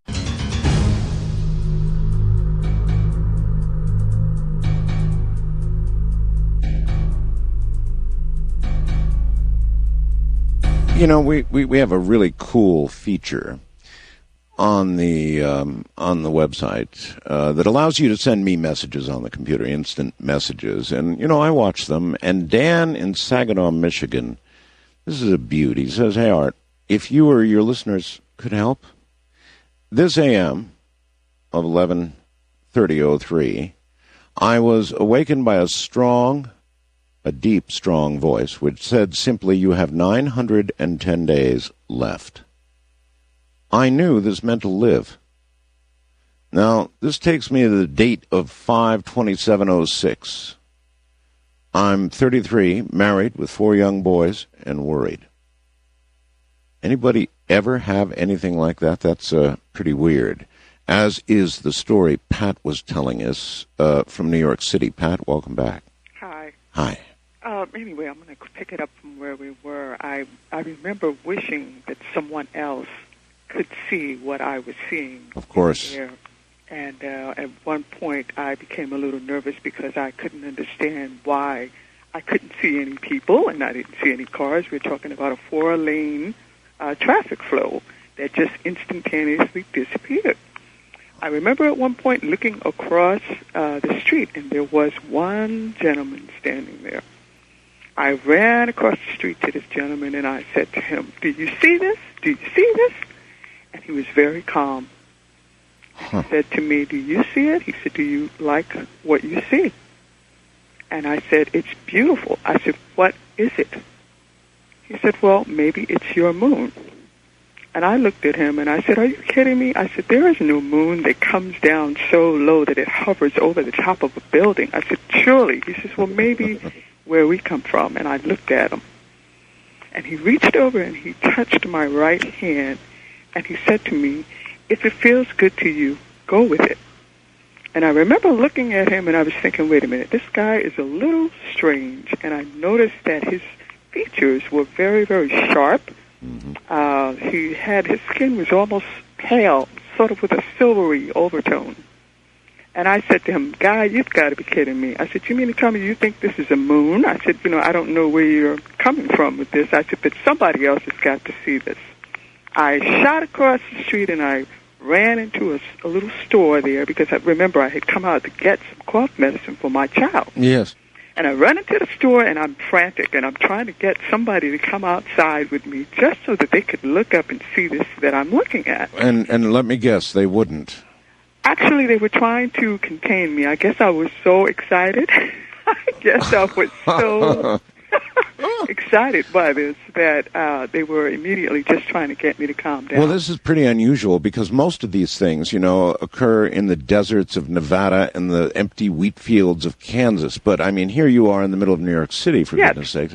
Absolutely. This is why to this day, I don't really quite understand, you know, as I tell you from the depth of my being that this is something that I experienced. I don't know what to make of it. I believe you. But it stays with me forever from that point. And what I did was I said to the guy behind the counter, please, just come with me outside. Just come with me outside and look up. And he said, first, I just want you to calm down. He said, what is it that has you so excited? I said, please, if you just come out with me, you'll see. Well, when I finally got this gentleman to come outside with me, lo and behold, Art, there was traffic, there was people. The world was back. Everything was back. I just was absolutely flushed with embarrassment. So much so that I forgot to get the cough medicine. I go back home, and my child says to me, where have you been? Yes, well. And I said, well, I was only gone for a few minutes. He said, no, you've been gone for 3 hours. Oh, my God. Ask me what happened. I don't know. Maybe you guys can sort of enlighten me. Maybe someone has had a similar experience. I just know for myself that I will never forget that. Well, if you want another big experience, I have a suggestion for you. Oh, I don't know. I mean, I wasn't afraid. I mean, well, I'm talking about an experience. One that's going to help you out with this. Now, listen to me. What I want you to do is consider going to somebody for regressive hypnosis. You can recover those 3 hours. You may not want to know, but if you do want to know, it's possible. Ooh, I don't know if I have that kind of heart. I really don't. I mean, I wasn't afraid at the time that I was experiencing it. Actually, again, it was the closest thing that I could explain what it looked like. Have you ever seen black, shiny rock with sparkles in it? I guess I have. Well, it was very similar to that, but you have to understand that it covered, I'm not good with numbers or width or depth or anything of that sort, but it covered 4 lanes of traffic and over both sides of buildings on the opposite side of the street. That's how huge this thing was. And it was just so beautiful till I couldn't take my eyes off of it. And it seemed the more that I looked at it, the more that it appeared to come down so that I could look at it closer. And I was trying to rationalize in my mind that, okay, well, maybe it's a blimp.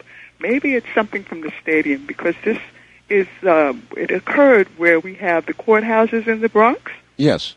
So to me, I'm thinking, well, maybe that's what it is. But there was no game going on. Yeah, that's what the human mind tries to do. It tries to make sense of what it sees, even if it's impossible.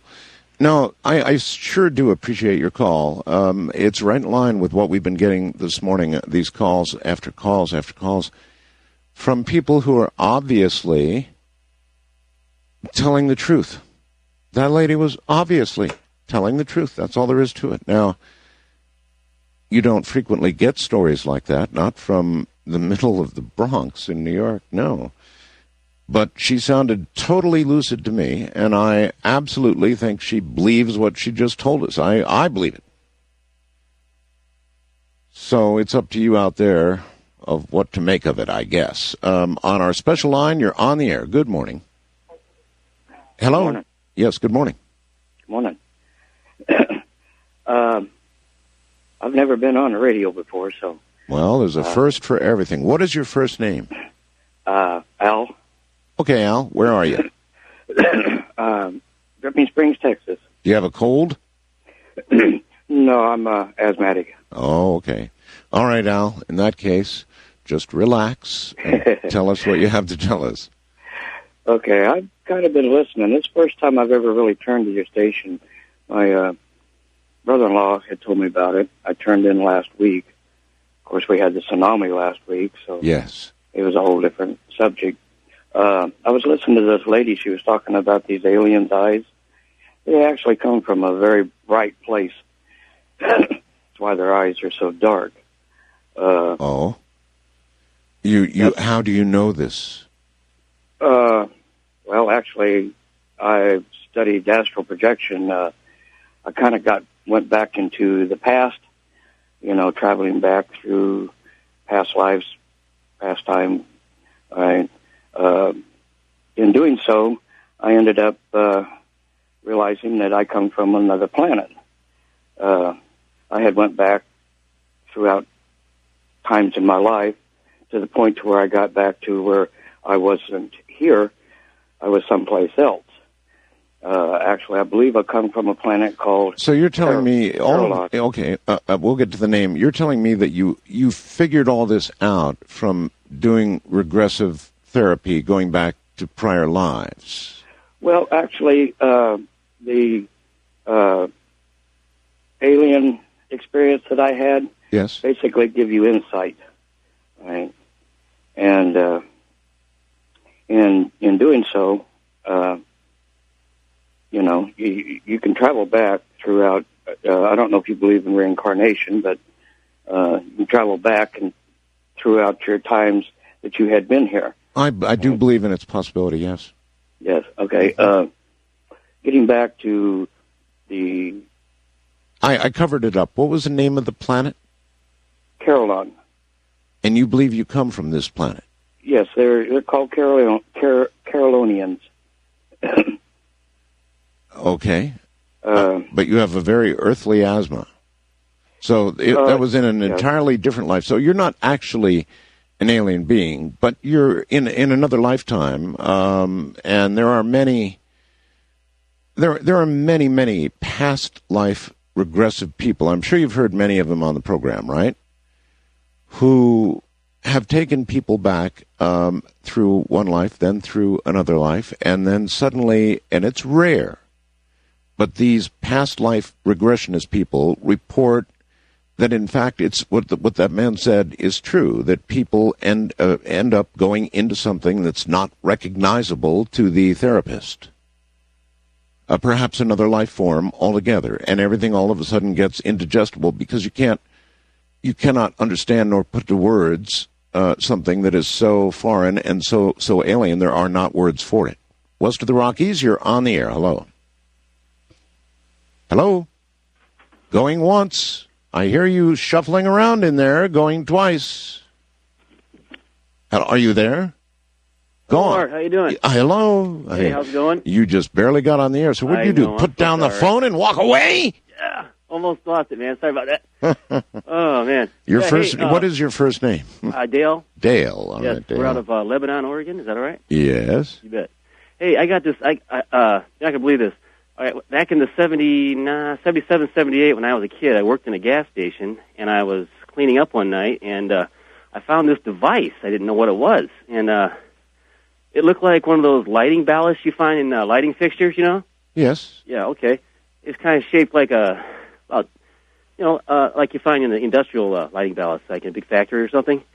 And it didn't have any wires, and it was really heavy, and I was cleaning up, and I moved it, and it was shaped like about 20 inches long, about 4 inches wide, 2 inches deep.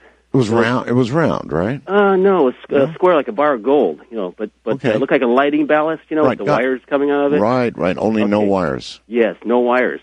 And I moved it, and I went to put it back after I cleaned up the place. It looked like it had been sitting there for years. And I was told later, I found out from my boss that he got this device from a friend who worked in the the police department. I was in the Chicago area at the time. Right. And he had it since the 60s, and he said that his friend told him that this was developed by NASA, and what it was. Why I asked him was because when I picked it up to put it back in, I grabbed it by the center, and it's long, about 20 inches long and 4 inches wide and 2 inches deep all the way across. You know what I mean? Got it. And I went to twirl it like a baton from the center, Yes. and this thing acted like a gyroscope. I mean, it had, like when you grab a bicycle or something and you try to move it from both ends on the axle. Yes. This thing, the faster you twirled it, the harder it got to move. And I'm like, what is this thing? So I asked him the next day, and he tells me, well, yeah, I got that from a buddy of mine, and we used to use them on our stock cars. All the police cars have them in major cities at that time, he told me, and all the highway patrol. And what they do is they stabilize the car. They're made by NASA. Apparently they use them in their rockets or something. But he said that... Boy, that's a new one on me. Yeah, I never heard of it. And I'm like, this thing's old, And it's like sheet metal stamped, and it had no openings anywhere. So I you're couldn't tell telling how it welded me... together or nothing, You're telling me there's a device that you can put in vehicles or other things that will stabilize them at high no speed. No power supply or nothing. Make turns more possible than they were. This is a technology I've never heard of. I grabbed the ends and tried to twirl it. The faster you try to twirl it, the harder it was to make it. Yeah, I get the picture. Unbelievable. I get the and picture. He told me this, and he said, oh, yeah, they developed this, NASA developed this, and they gave it to the police departments, and they said, oh, no. They were going to give it to the public, and they decided not to. No kidding. I wonder... Yeah, man. That's way cool. And he's like, I asked him, I said, oh, yeah, we use it in our stock cars. We won a lot of races and stuff. Made the car track true, man. It's unbelievable. Well, they sure are going to the select few then, aren't they? Yeah, so apparently he got it from a friend of his. I don't know how he got it, but... Well, that's a whale of a story. So he had it since the 60s, I imagine. I estimated, because they had some trophies when they used to race stock cars, and I was working there in 78, so... All right. Got it, sir. Thank you very much. Take care. That's pretty cool if there really is something like that. And the properties he described, as he would turn it harder, it would become harder to turn, would, if you think about it, apply to the use that he claimed it was being used for. But you would think if the police and certain civilian agencies or whatever knew about this device, that we would all know about it, right? Wouldn't that be big headlines? International line, you're on the air. Hello. Hey, Art. How's it going? It's going all right, sir. Where are you? I'm in Rochester, Michigan. My name's Mike. Mike, you're on my international line. Yeah, I'm sorry. I was trying to write down some other numbers, but... Okay. Well, I'm going to have to ask you to... Well, I'm sorry. I'm going to have to ask you to call one of the other numbers, Mike. That's for people outside the country only, like our 505-year-old immortal friend in Europe. You see, it's very hard for them to get through, so if I don't strictly enforce that, I'm in trouble. Okay, on our special line, you are on the air. Hello. Hello, Art. How you doing today? I'm all right, sir. Hello? Sounds like you're shuffling the phone in your hand. You're going to have to hold it steady and speak to me. Yep. Let me go ahead. I'm sorry, I was using a wireless headset. Never, ever do that. All right, I got you. But my name's Philip. I'm calling from Los Angeles. All right, Philip. Listening to you on XM 165. You betcha. 165 is where we are. Yes, sir. And I just wanted to tell you something. I was actually born, this kind of, I'm embarrassed about this for some reason, but I was actually born on an alien world. Okay? That's a good way to start out. You know, and the thing is, I've had contact with other children who were born on alien worlds. All right, how do you know, Philip? It's an obvious question that you were born on an alien world. Because my father is an alien. His name is Ra. I'm sorry, maybe I shouldn't have pointed out his name, but he actually lives here on Earth with me. Ra. My mother decided to stay behind on her home world, and I don't really know how to translate its name to your language. So the best I could translate is like initials, like A, the number 2, and M. Okay? Huh. So, anyways, I was born in an alien world. And when I came here to this planet... Well, that makes you an alien. Yes. Well... You are an alien. And I guess, you know... No guessing. No guessing. No guessing. Okay, Rob would agree with me. You either are or you aren't. Yes, okay, I guess no I'm little bit of pregnant on this kind of deal. Right. All right, But, so you are... From what planet do you originate? Well, like I said, it's hard to pronounce the name of it. Well, that's I could all right. just initial it out A2M. That's what it's called in your language. Well, can you actually say it? I can't. I could read it. You know, if you had the text in front of me, I could read it, but I can't really speak the language. I was taken from the world, my planet I was born on at a very young age. I guess you guys would consider it like 2 years old on here on Earth. Yes. And so, I apologize. I'm a little nervous about being on the phone with you. And so, from what I understand, this, I'm not going to fascinate you with stories of, worlds far away because there are lots of other people to do that. I want to bring something kind of quirky to your show tonight. What? Well, children who are born in other worlds, when they come to this planet, humanoids who, were either conceived on your planet and then brought back to our planet or other planets for some reason. Listen, Philip, it's a great place to hang everybody up. I've got to because it's top of the hour. And can you hold on? I could, yes. All right, then. I'm charging you with...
Wanna take a ride?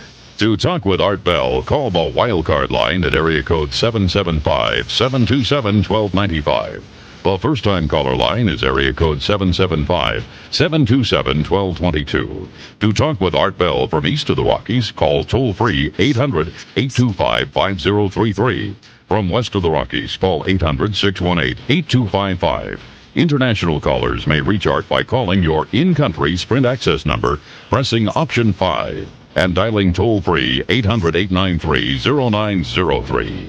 From coast to coast and worldwide on the Internet, this is Coast to Coast AM with Art Bell. And it's a burner. I'll tell you, even if you've never taken a ride, you're on board with lots of people who have. Good morning, I'm Art Bell. We began the program, beginning of the show, by asking for anybody who's had physical alien contact to call our special number, which, by the way, is area code 775-727-1222. And boy, have we been getting some hits.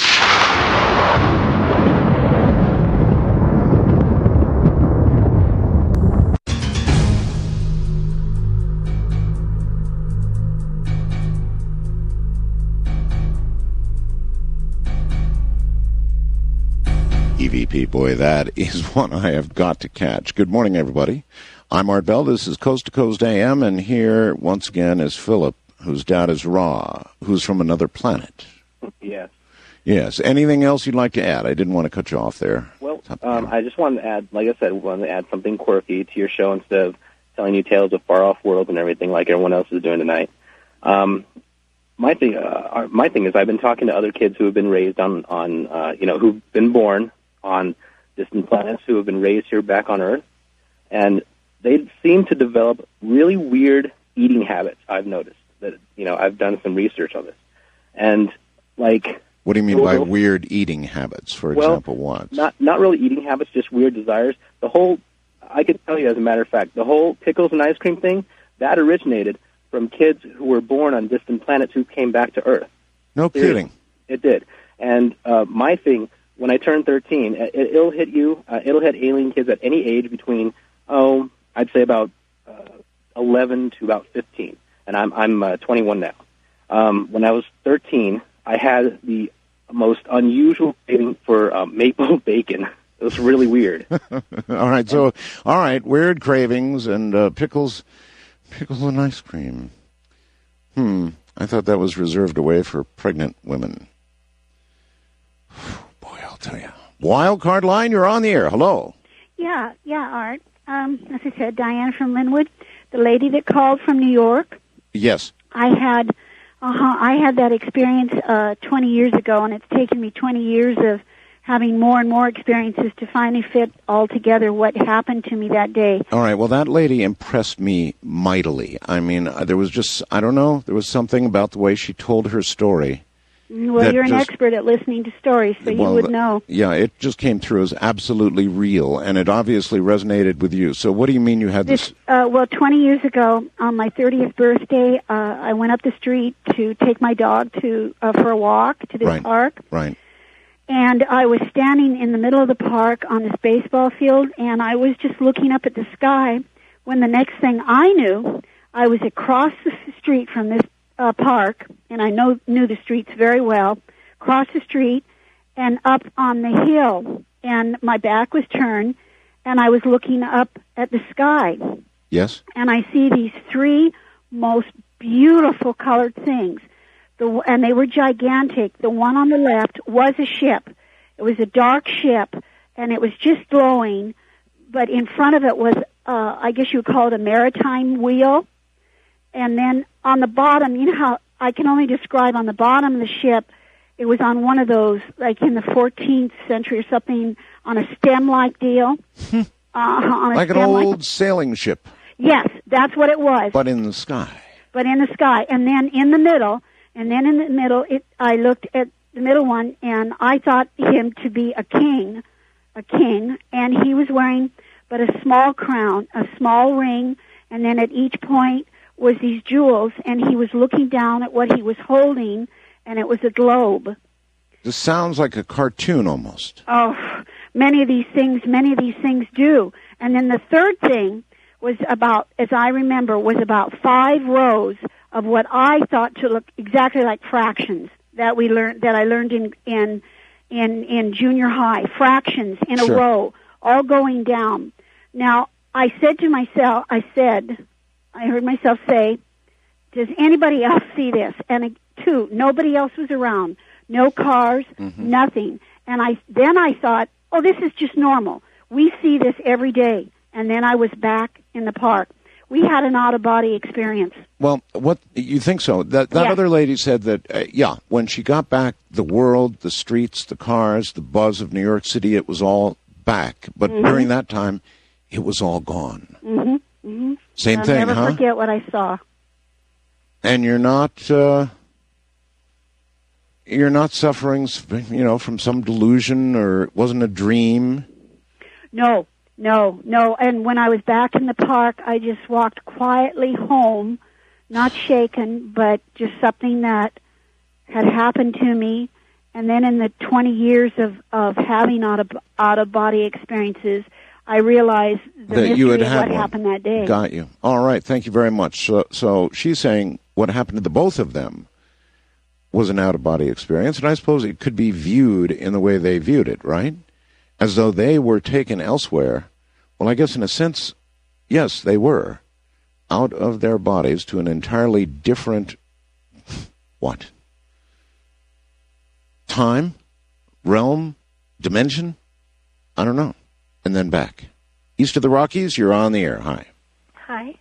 Welcome to the program. What is your first name? Sandy. Sandy.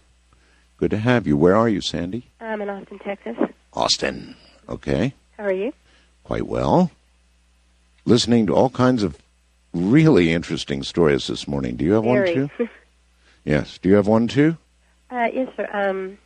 This happened about 25 years ago. I put my son to bed. He's about 5 years old, and I had gone to sleep. And all of a sudden, I was, like, going through this tunnel really, really fast, and there was these bricks, colored bricks along the side of the tunnel. Do you recall, what were you doing when this began? You said you had put your son to sleep. Were you walking, standing, sitting? No, I was asleep. You were asleep. I had just put him to bed, and then I went to sleep. I see, all right. I had gone to bed. All right. And all of a sudden, I'm going through this tunnel with all these little colored bricks alongside of it. They were lit up in different colors. And why is this real? Why, Sandy, why is this not a dream? Because it changed my life. All right, go ahead. Before this happened, I was afraid of death. You couldn't even say casket or cremation to me. I had such a fear of dying. In 1963, on September 11th, my father was killed in a car accident. Sorry. And I was really close to him, and so it really affected me, and so I was really, really afraid of death, and just really bad. And so you had a near-death experience. Yeah, and so anyway, I'm going through this tunnel, and I get to the end of it, and I'm going really super fast, and like I'm in a vacuum, just being sucked through the air.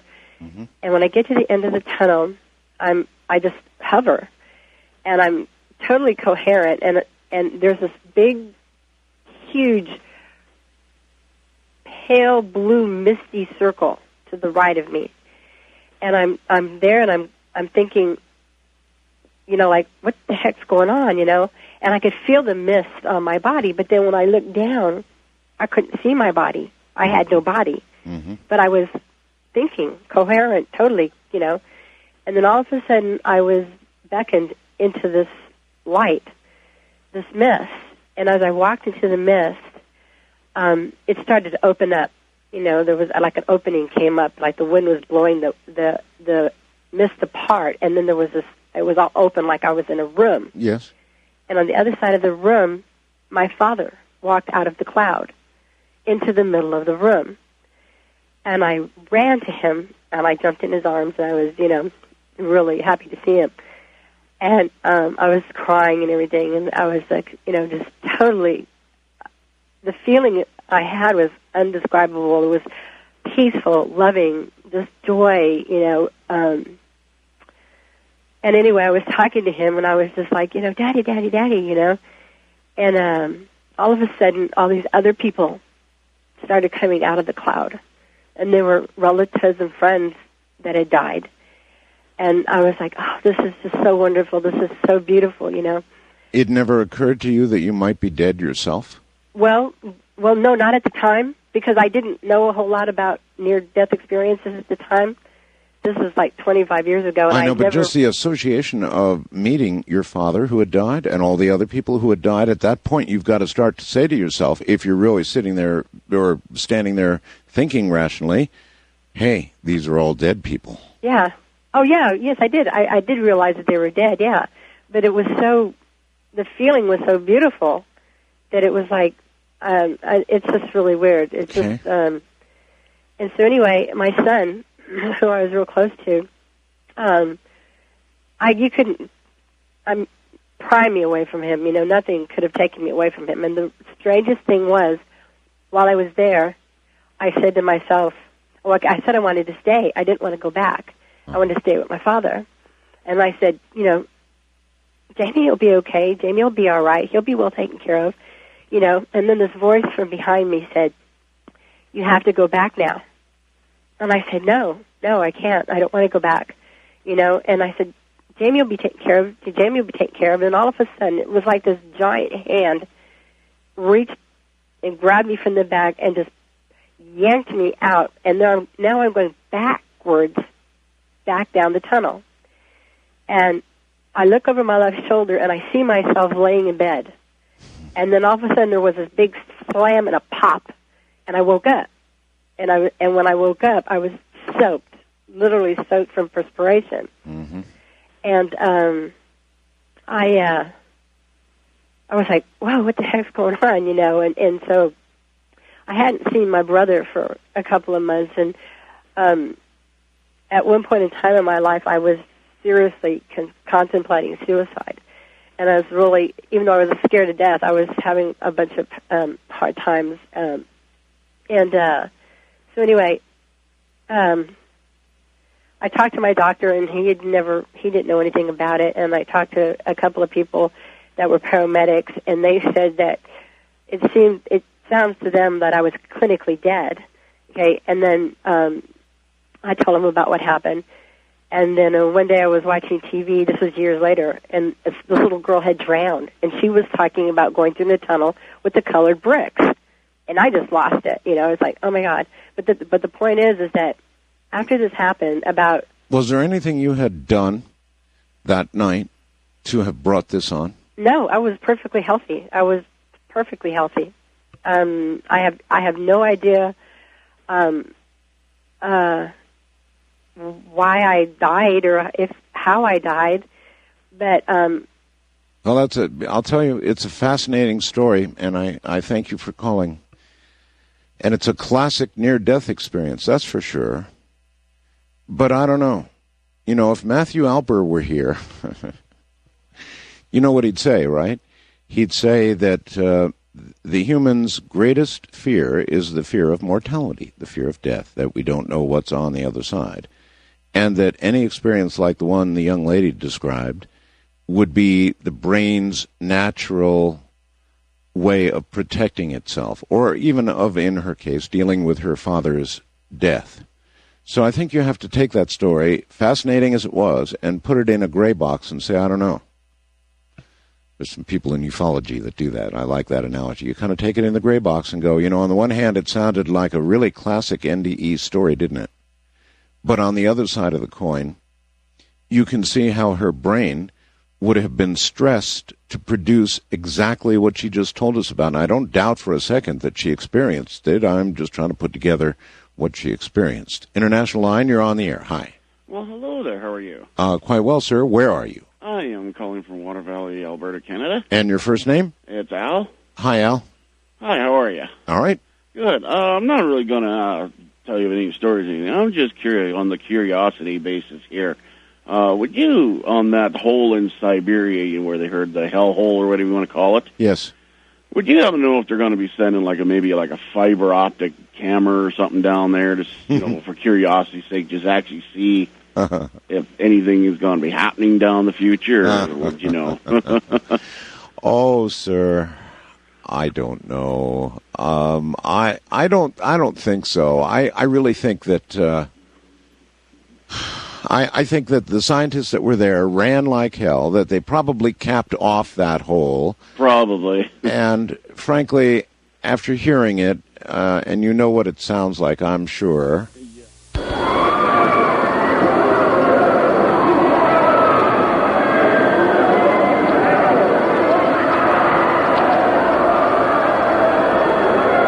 Been a very long time since I played this.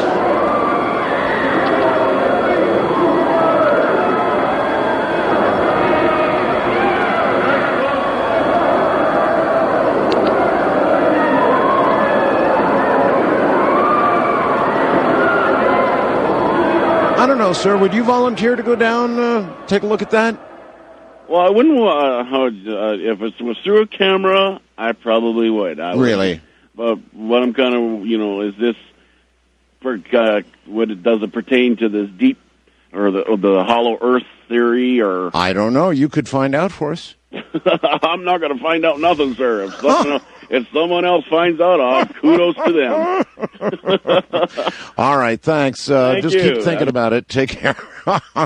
West of the Rockies, you're on the air. Hello. This is Olin in Culver City, California. Yes, Olin.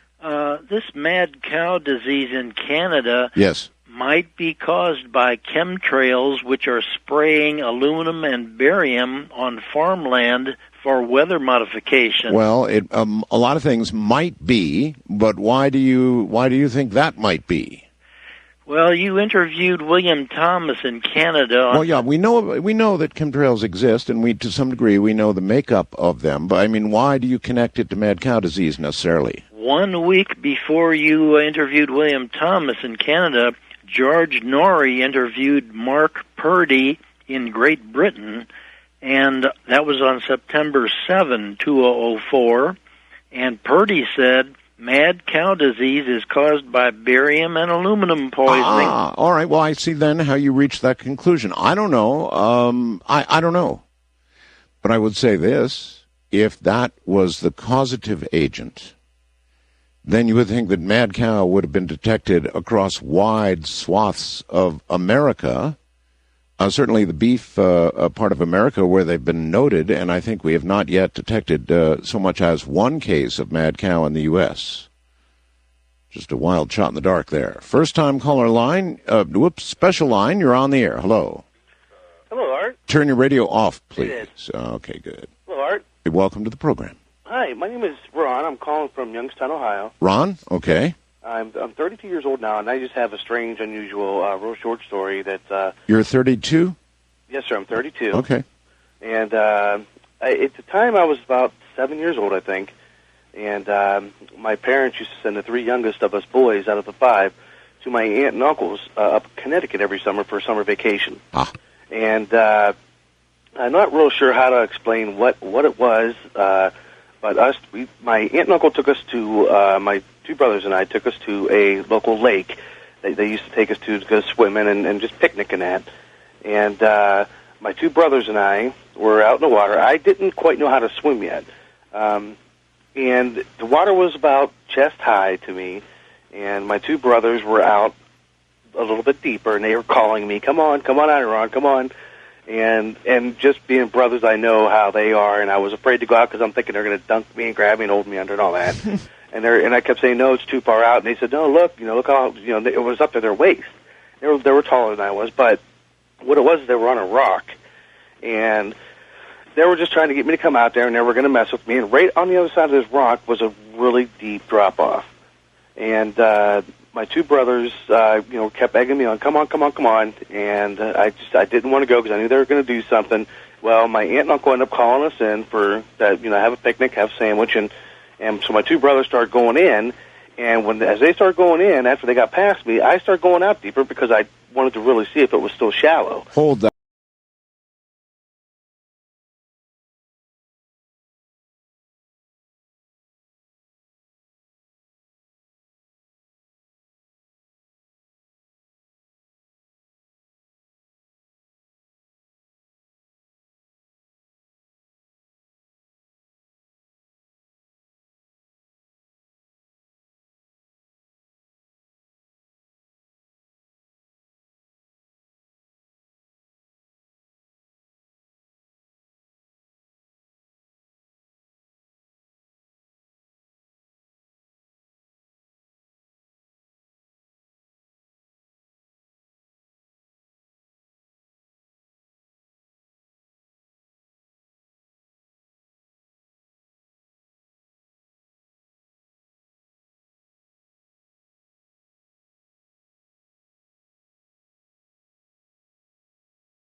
Well, all right, back to our first-time caller line, just wide open this night. Hello there.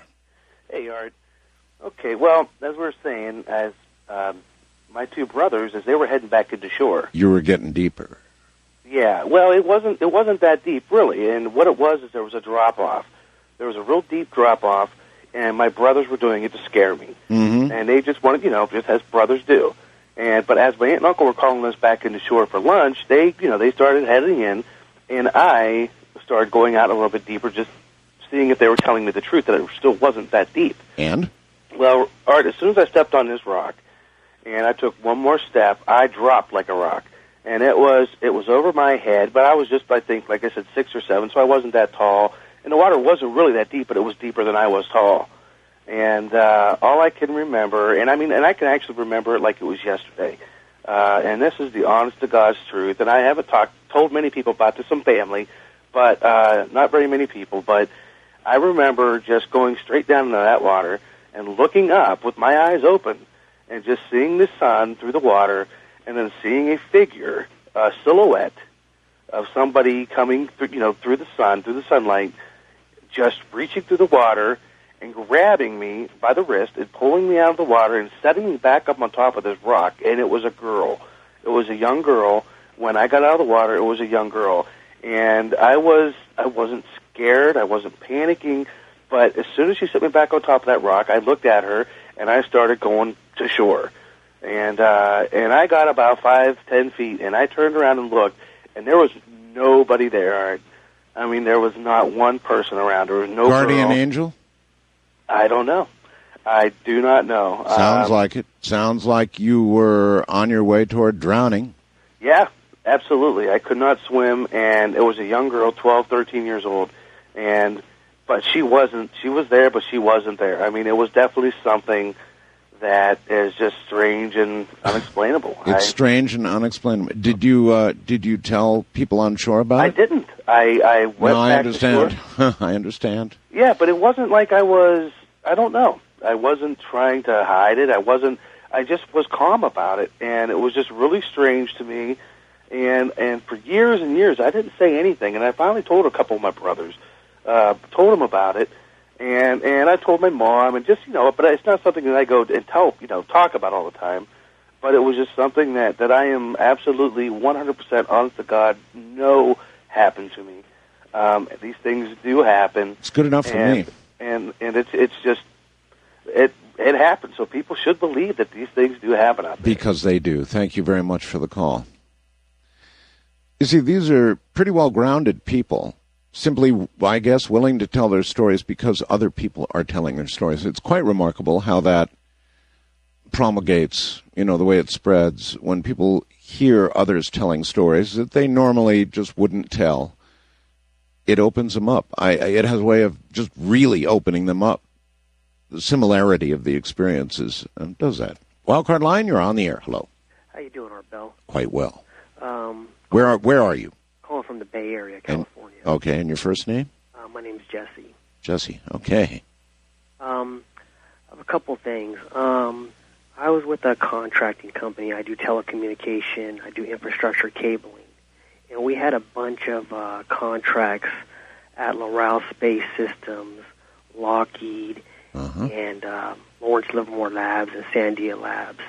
And I've witnessed at these job sites that I've been at a lot of laser technology that's been going on, and I've been in some of these buildings doing the cabling, and I've seen a lot of, like I say, laser stuff going on, where they're working on like force fields around Earth to take out comets, and they're working with a lot of stuff like with atoms. And they were working with these atoms, changing like quarters and pennies to different shapes and different sizes. Did you saw all this happening? Yes, I mean I'd be running cables in some of these buildings, and I would walk by different rooms where these engineers would be working, and I witnessed some of the stuff, and I would hear, different conversations. Stories. Yes, and it was in some of the places that the buildings that I've been in.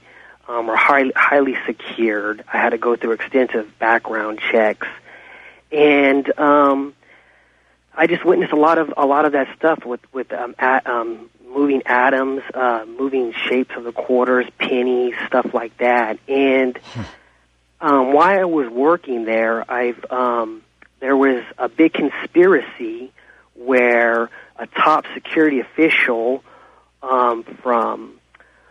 he was from the CIA, but he ended up being a top security official for Lawrence Livermore Labs and Sandia Labs. And a Chinese, he started dating a Chinese agent, and a lot of files and keys were missing from Lawrence Livermore Labs where they were doing this technology at. And I just wanted to share that with you and with the people. Well, that's quite something to share. I mean, if you had to go through all sorts of, you feel free to talk about it now, huh? Yes. You don't think there'd be any repercussions if they... Oh, no, my bases are covered, and so I don't think there's going to be any repercussions. But I've noticed a lot of laser technology going on. Like I've contracted at Lockheed Martin. Big controversy about lasers now, I'm sure you know. Yeah, but there was a lot of stuff going on over there at the time. It was in the front page of the news and the newspaper, and of files being missing. This technology is going on over there. Okay, but you, for example, you're really telling me you heard scientists discussing... Engineers. Engineers, all right, engineers discussing a protective, blanket around the Earth to prevent strikes? A force field where they had a big rock. They had a big rock with lasers, and they were trying to explode this rock. Right. And so what they were trying to do, from what I got, is eventually put these lasers on satellites up in space to blow up these incoming comets, maybe possibly missiles. All right, that's absolutely fascinating stuff. They called it Star Wars, you know. That's what they called it, and perhaps that's what you were observing. Isn't that fascinating? I wonder if we have a developed, mature technology that could so protect Earth, and if we did, would they tell us? Well, probably not, right? Our government is, don't ever doubt it, built on secrets. So that kind of thing really could have been going on, and again, that sounded pretty credible to me. East of the Rockies, you're on the air. Hello. Hey, Mr. Bell, how you doing? I'm doing all right, sir. Where are you? I'm in Niagara Falls, New York, listening to you on 930 WBEN AM. Way to go. Okay, I've got a question for you. Fire away. Last year, you talked to Bob Lazar. That's right. And I don't remember what month or anything, but last Sunday you did an encore presentation. Of that, yes. Yes. And he mentioned that he helped a company called Tester. That's right. On a develop a model, which I happen to have one of right here, yes?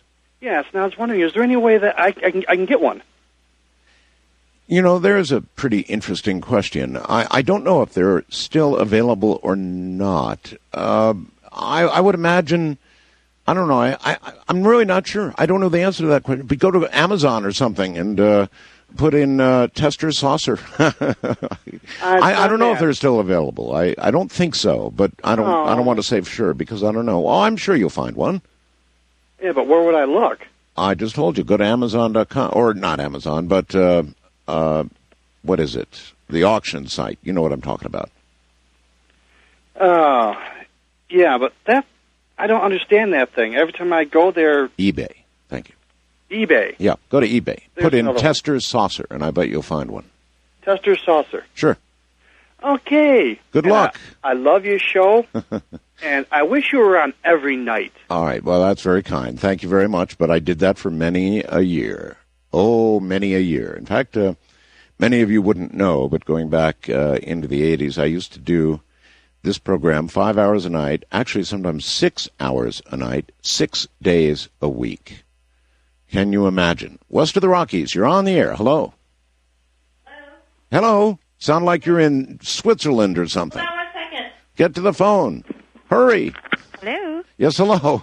Okay. Hello. Yes, phone lady. Yes. Hello. What is your first name? Monica. Monica. All right. Where are you, Monica? I am in Palm Springs. Palm Springs. Okay. And you have called me because? I have over a dozen situations that have occurred in my life where, until I've listened to your show, I wasn't really quite sure what they were. And now? And before I did believe that they were some sort of alien contact or some sort of something that I didn't understand. And it was until I've been listening to your show for the last year that I truly believe it is that. Alien contact? Well, some sort of contact. Based on what? What happened to you? The first was in 82. I lived in Brazil, and I had a situation where I was 17 at the time, and I even called my parents because they were away at the time, and I said, I think a spacecraft has landed on our roof. In Brazil? Yes. And at the time, the maid, the chauffeur, everybody was asleep. And when I went to go even check with the security guard, he was knocked out. And it was the lights and everything. And when my father finally came home, he said, the following day, he said, don't worry, it was the water heater that exploded on the roof. Oh. And it was only until... Well, do you think you were abducted? I mean, do you think you have had experience with alien beings? Well, after that, I had a slice in my belly below my belly button on the left side after that time. And then every couple years, I've had a similar sort of experience. All right. Well, it sounds to me as though you ought to go to somebody who can try and figure out what happened to you, maybe do a little regressive hypnotherapy, that kind of thing, and nail down what really happened to you. But you are one of, dare I say, millions. Based on the phone calls this morning, not that heavily solicited, I might add. An awful lot of people have had these experiences. I mean, just millions of people. If this is just a little sample of what we're getting this night, then it is millions of people, and it's a phenomena worth careful, scientific examination. International line, you're on the air. Hello. Hello. It's Jason calling from Vancouver. Hello, Jason. How you doing? Hi. Yeah. Am All I right. on the air? Yes. Oh, yes. You're on the air. Great. I've been listening for about 8 or 9 years. I've never called in before. Welcome. Yeah, I just I want to tell you a little story about something that happened to me about 7 or 8 years ago. Okay. I was diagnosed with schizophrenia about around that time. I was riding on my bike with 2 friends down a street in my neighborhood, and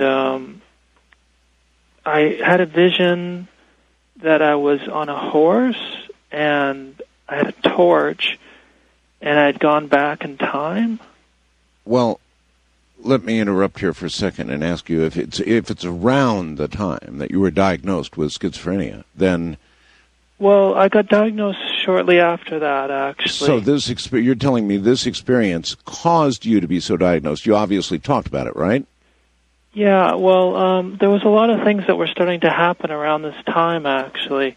I was starting to think that I could read people's minds and stuff like that in the neighborhood, and I was kind of walking around and taking people on these tours and showing them different power sources and stuff. Like there were certain placements in the city where I could pick places of power out.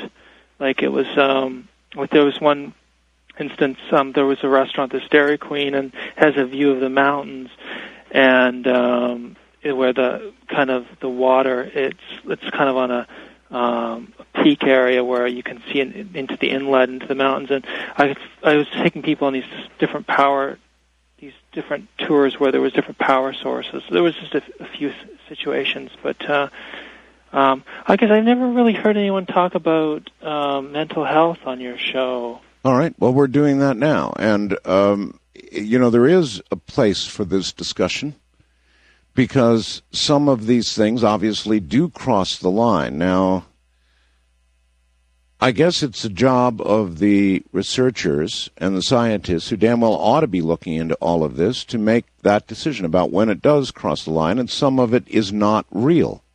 Some of it is a product of an ill mind. But then, obviously, if you've listened carefully through the night, you know that much of it is not. Much of it is seen, recorded, experienced by very sane, grounded people. So you've got to sort through it all. East of the Rockies, you're on the air. Hi. Hi. Hello. My name is Donna. Donna, we don't have a whole lot of time, so where are you? I'm in Lincoln, Nebraska. And what happened to you, Donna? Okay, in 1993, when my husband and I got married at the Judge's Chambers here in Lincoln, right after we got done with the ceremony, we were talking to the judge. There was like little gold flecks, real pale, like gold that floated down. Really? Yes, and the judge said, I've never really seen this before. And well, we're going to end this tonight on an up note, I can tell. So describe it again. Little gold. It was just like, there was little gold flecks, like little glitter falling. Just from the sky? Uh-huh. Or was it inside? It was inside in the judge's chamber. See, that's even more impressive. And he said, well, my goodness. We were just looking at it. Of course, we were happy, so we were smiling and everything. Of course. And now, has it all worked out well? Have you lived happily ever after? Well, we've had our trials and tribulations, but yes, we're doing just fine. Well, little gold flecks at such a moment is that's a